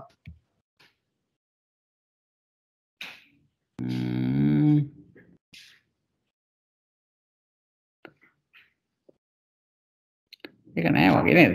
උපපත්ති කියලා තිබුණා. උඩම තිබුණා නෑ නේද? උතන තිබුණා. ටිකක් පල්ලෙහාට එන්න මුලම නෙමෙයි තා උඩට යන්නකෝ. උපපත්ති කියලා තිබුණා. ඔය උපපත්ති කියලා තිබුණා. ඔව්. අන්න හරි ඉපදීම. උපපත්ති තමයි හරි වචනය. සිංහලෙන් තමයි අපි උප්පත්ති කියලා කියන්නේ. ඒක තමයි මම බැලුවේ අමුතුයි. ඒක තමයි දෙකම අදහස එකයි. අදහස් එකයි. අපි සිංහලට කියනකොට අපි උප්පත්ති කියලා කියනවා. මේකෙදි පාලියෙන් කියනකොට උපපත්ති කියලා කියනවා. ඒක තමයි. නේද? ඔව්. ස්වාමීන් වහන්සේ කියනවා උප්පත්ති කියන්න එපා උපපත්ති හරි වචනේ කියලා මම අහලා තියෙනවා. මල්ලි අවසරයි. ඔව් කියන්න. අවසරයි දැන් අසඤ්ඤ තලේ දැන් මල්ලි කියපු විදිහට ඉපදිලා ඉන්නවනේ. අර ධාන බ්ලිස් එකෙන්. එතකොට ඒ ධාන බ්ලිස් එකෙන් එතකොට ඒ අසඤ්ඤ තලයේ තියෙන ආයුෂ ප්‍රමාණයෙන්ම ඉන්නවද? ඒ ධාන බ්ලිස් එක ඉවරනකන් ඊතර දින්නේ. එතන හැබැයි බ්ලිස් එක කිව්වට බ්ලිස් එකක් ලබන්න සිතක් නන්නේ. ඒක ධර්ම නියාමතාවයක් නේද මහත්තයා? කල්ප 500ක් ඉන්නවා එතන. ඉඳලා තමයි චුත වෙන්නේ. මහා කල්ප 500ක් ඉන්නවා. ඒක ධර්ම නියාමතා. ඒක ගරුක කර්මයක් ඒක. ඒ කියන්නේ චුතියෙන් අනතුරුවම විපාක දෙනවා. විපාක දීලා එතන මේ කල්ප 500 ඉඳලා තමයි චුත වෙන්නේ. මහා කල්ප 500. එතකොට චුත වුණාම කොතෙන්ටද යන්නේ? එයාගේ අර ඉස්සලා අරමුණ ඉස්සලා භවයේ තියෙන අරමුණ අල්ලගෙන දෙයා ඉන්නේ එතකොට චුත්තේදී. උත්පත්ති වෙනකොට ප්‍රතිසන්දි වෙනකොට මහත්තයා කියන්නේ. ඔව් එතකොට ඒකේ මෙහෙමයි සාමාන්‍යයෙන් ප්‍රතිසන්දි නැවතත් කාම භූමියක තමයි ප්‍රතිසන්දි ලැබෙන්නේ. අපි ලැබෙන විදිහ ඊළඟ දවසේ පොඩ්ඩක් සාකච්ඡා කරමු. මම පොඩ්ඩක් හොයලා වල්ලා නිවැරදිම දේ කියන්න ඕනේ හින්දා. ශ්‍රීමති මහත්මයා ඒකට කාමාවචර අරමුණක් එනවා. ඒ චුත වෙන්න වෙලාව වෙනකොට අර ඒ පසුගිය අතීතයේ කරපු කාමාවචර අරමුණක් ඇවිල්ලා කාම භූමියක ත්‍රි හේතුක ප්‍රතිසන්දිකයක් විදිහට උපදිනවා. ත්‍රි හේතුකද ද්වි හේතුකද කියන එකත් බලන්න ඕනේ. මං හිතන්නේ දෙකම පුළුවන්. ඒ දෙකෙන්ම පුළුවන්. ඔව්. ඔව් අරූපේ නම් ත්‍රි හේතුක අරූප භවෙන් චුත වෙන අය ත්‍රි හේතුක මං හිතන විදිහට අසඤ්ඤ සත්‍ය දෙකම පුළුවන්. දෙකම පුළුවන් කියලා තමයි අපි මේ පසුගිය ඉරිදත් සාකච්ඡා කරේ ඒක නේද? කාම ලෝකේ නම් ඉතින් කාම ලෝකේ කිව්වම එතකොට මේ අපාය තිරසන් ප්‍රේතවත් අපායට යන්නේ නෑ. කාම සුගතිය උපදින්න. කිසි ප්‍රශ්නයක චුතියෙන් පස්සේ අපායට යන්නේ නැහැ. කාම සුගතිය තමයි ආ ඉපදිනවා නම් කාම භූමිය ඉපදිනවා නම් සුගතිය භූමියකම තමයි උපදින්නේ. මනුස්ස ලෝකේ හරි දිව්‍ය ලෝක හයේ එකක හරි. හොඳයි මල්ලි. හොඳයි තෙරුවන් සරණයි. පසුව යන්න පුළුවන්. කාම භූමියේදී කරන අකුසලකින් අරමුණු වෙලා යන්න පුළුවන් පසු ජීවිතවල. ඒ කෙලින්ම උපදින්නේ කාම සුගතිය. අන්න හරි. ඒ රූප භූමිය වලින් චුත වෙලා අරූප භූමිය ඇයි අර ඊරිපැටික්කියෙක් වෙලා ඉපදිලා තිබුණේ බ්‍රහ්ම ලෝකෙක හිටපු කෙනෙක් ඒ පසු කාලීන. ඔව්. එකටම නෙවෙයි. හැබැයි සූත්‍ර දේශනාවල තියෙනවා කියවගෙන යනකොට කෙනෙකුට හිතෙනවා කෙලින්ම බ්‍රහ්ම ලෝකයෙන් චුත වෙලා මේ තිරිසනෙක් වුණා කියලා. එහෙම වෙන්නේ නැහැ. ඒක අවස්ථා දෙකක්. නමුත් ඒක පෙන්වන්න ඕනේ හින්දා එහෙම කිව්වා මිසක් ඒ දේ එකකට පසු එකක් සිද්ධ වෙන්නේ නැහැ. රූප භූමියෙන් චුත වෙලා අපායේ සතර අපායේ ප්‍රතිසන්දියක් ගන්නෙ නැහැ. ඒක අපි පැහැදිලි කරගමු. හොඳයි මම හිතනවා එහෙමනම් අපිට අද දවසේ තවත් ප්‍රශ්න මම හිතනවා අපි කාලයක් ටිකක් වැඩිපුර ගත්තාද. එහෙමනම් මම ඉතාමත්ම ගෞරවයෙන් ශ්‍රීමති මහත්මියට යොමු වෙනවා.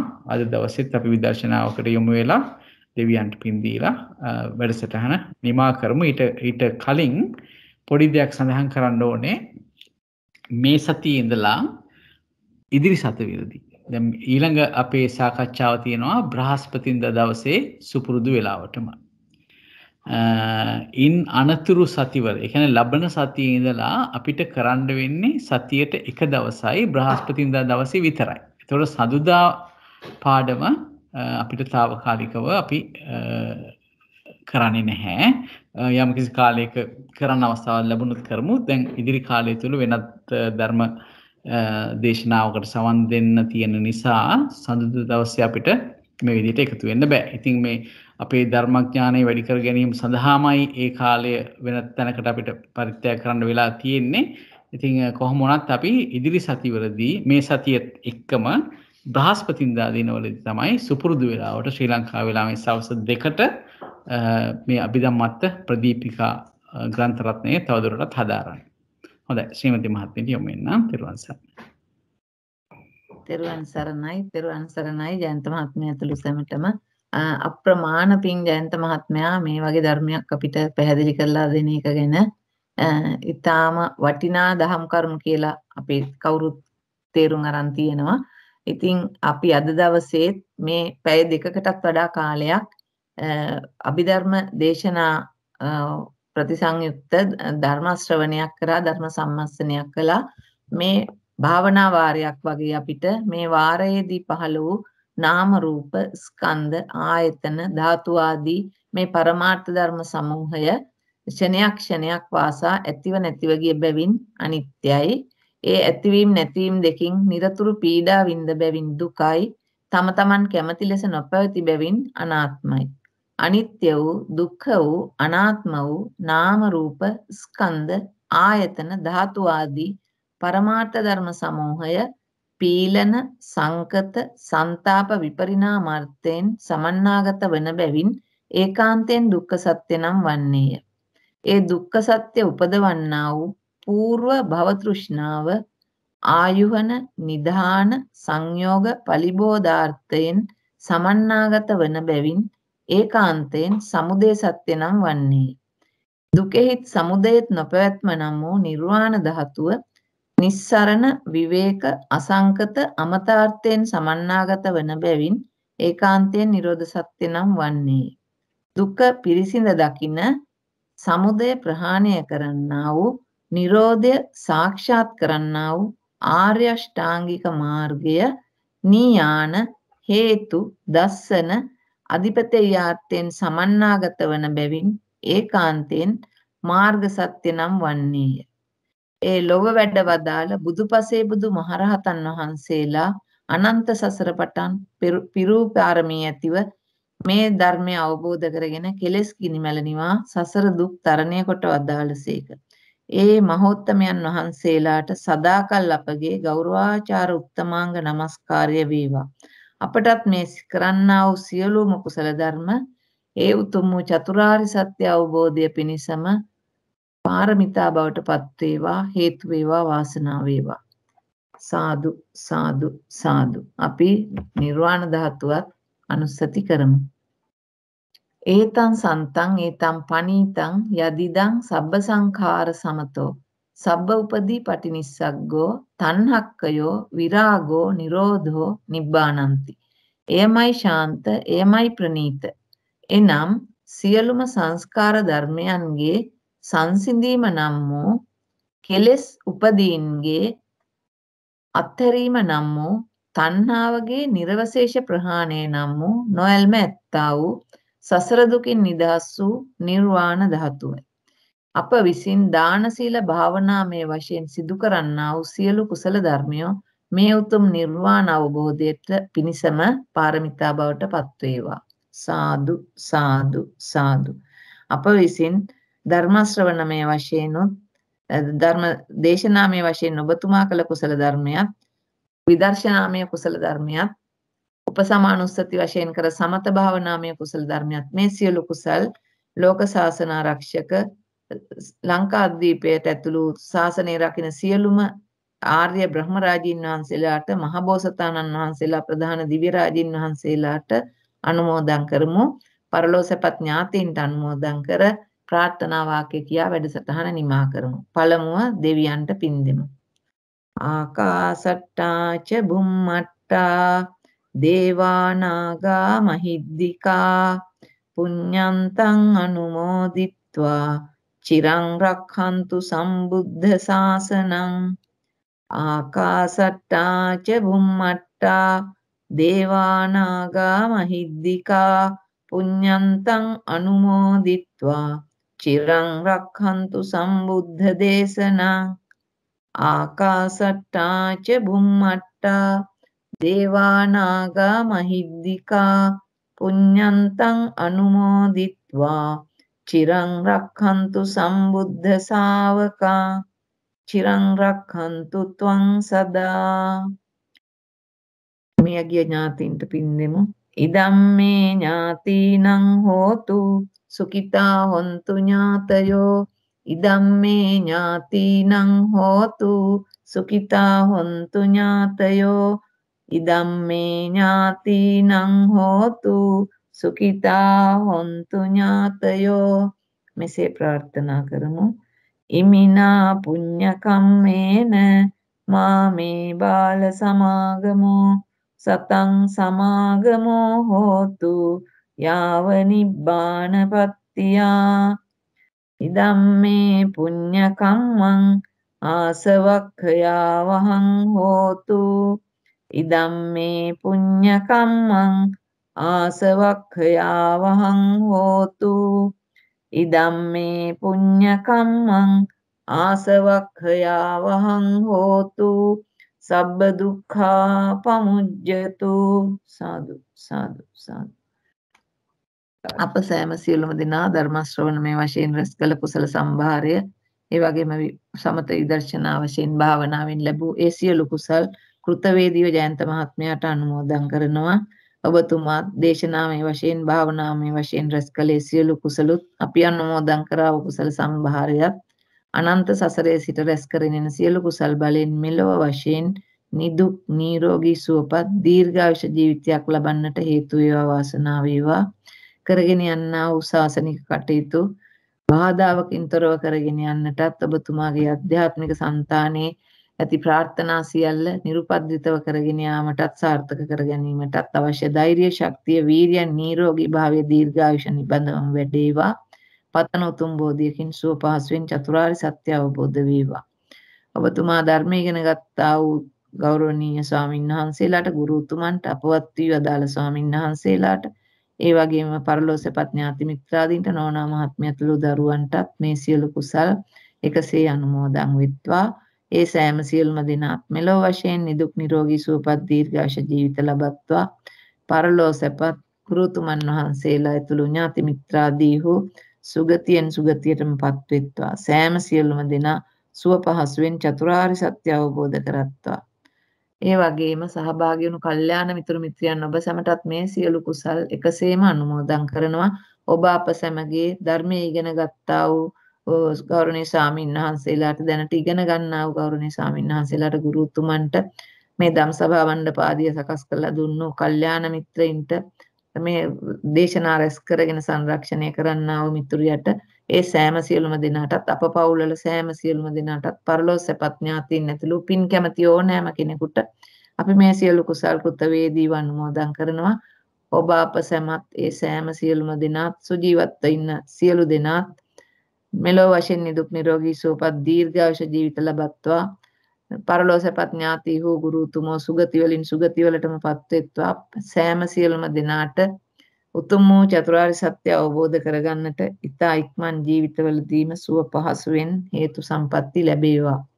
ඒ වගේම සසර සැරිසරන තුරු උතුම් වූ කල්යාණ මිත්‍ර සම්පත්තියත් නිර්මල වූ සද්ධර්ම රත්නයත් ශ්‍රවණය කරමින් ත්‍රි හේතුක ප්‍රතිසන්දිම ලැබමින් ඉතා ඉක්මන් ජීවිතවලදී මේ භව ගමන කෙලවර කරගන්න ජයන්ත මහතා ඇතුළු මේ කල්යාණ මිත්‍ර සියලුම පිරිසටත් හේතු වේවා වාසනාව වේවා. තෙරුවන් සරණයි. සාදු සාදු බොහොම පිං ශ්‍රීමති මහත්මිය සරණයි. තෙරුවන් සරණයි. තෙරුවන්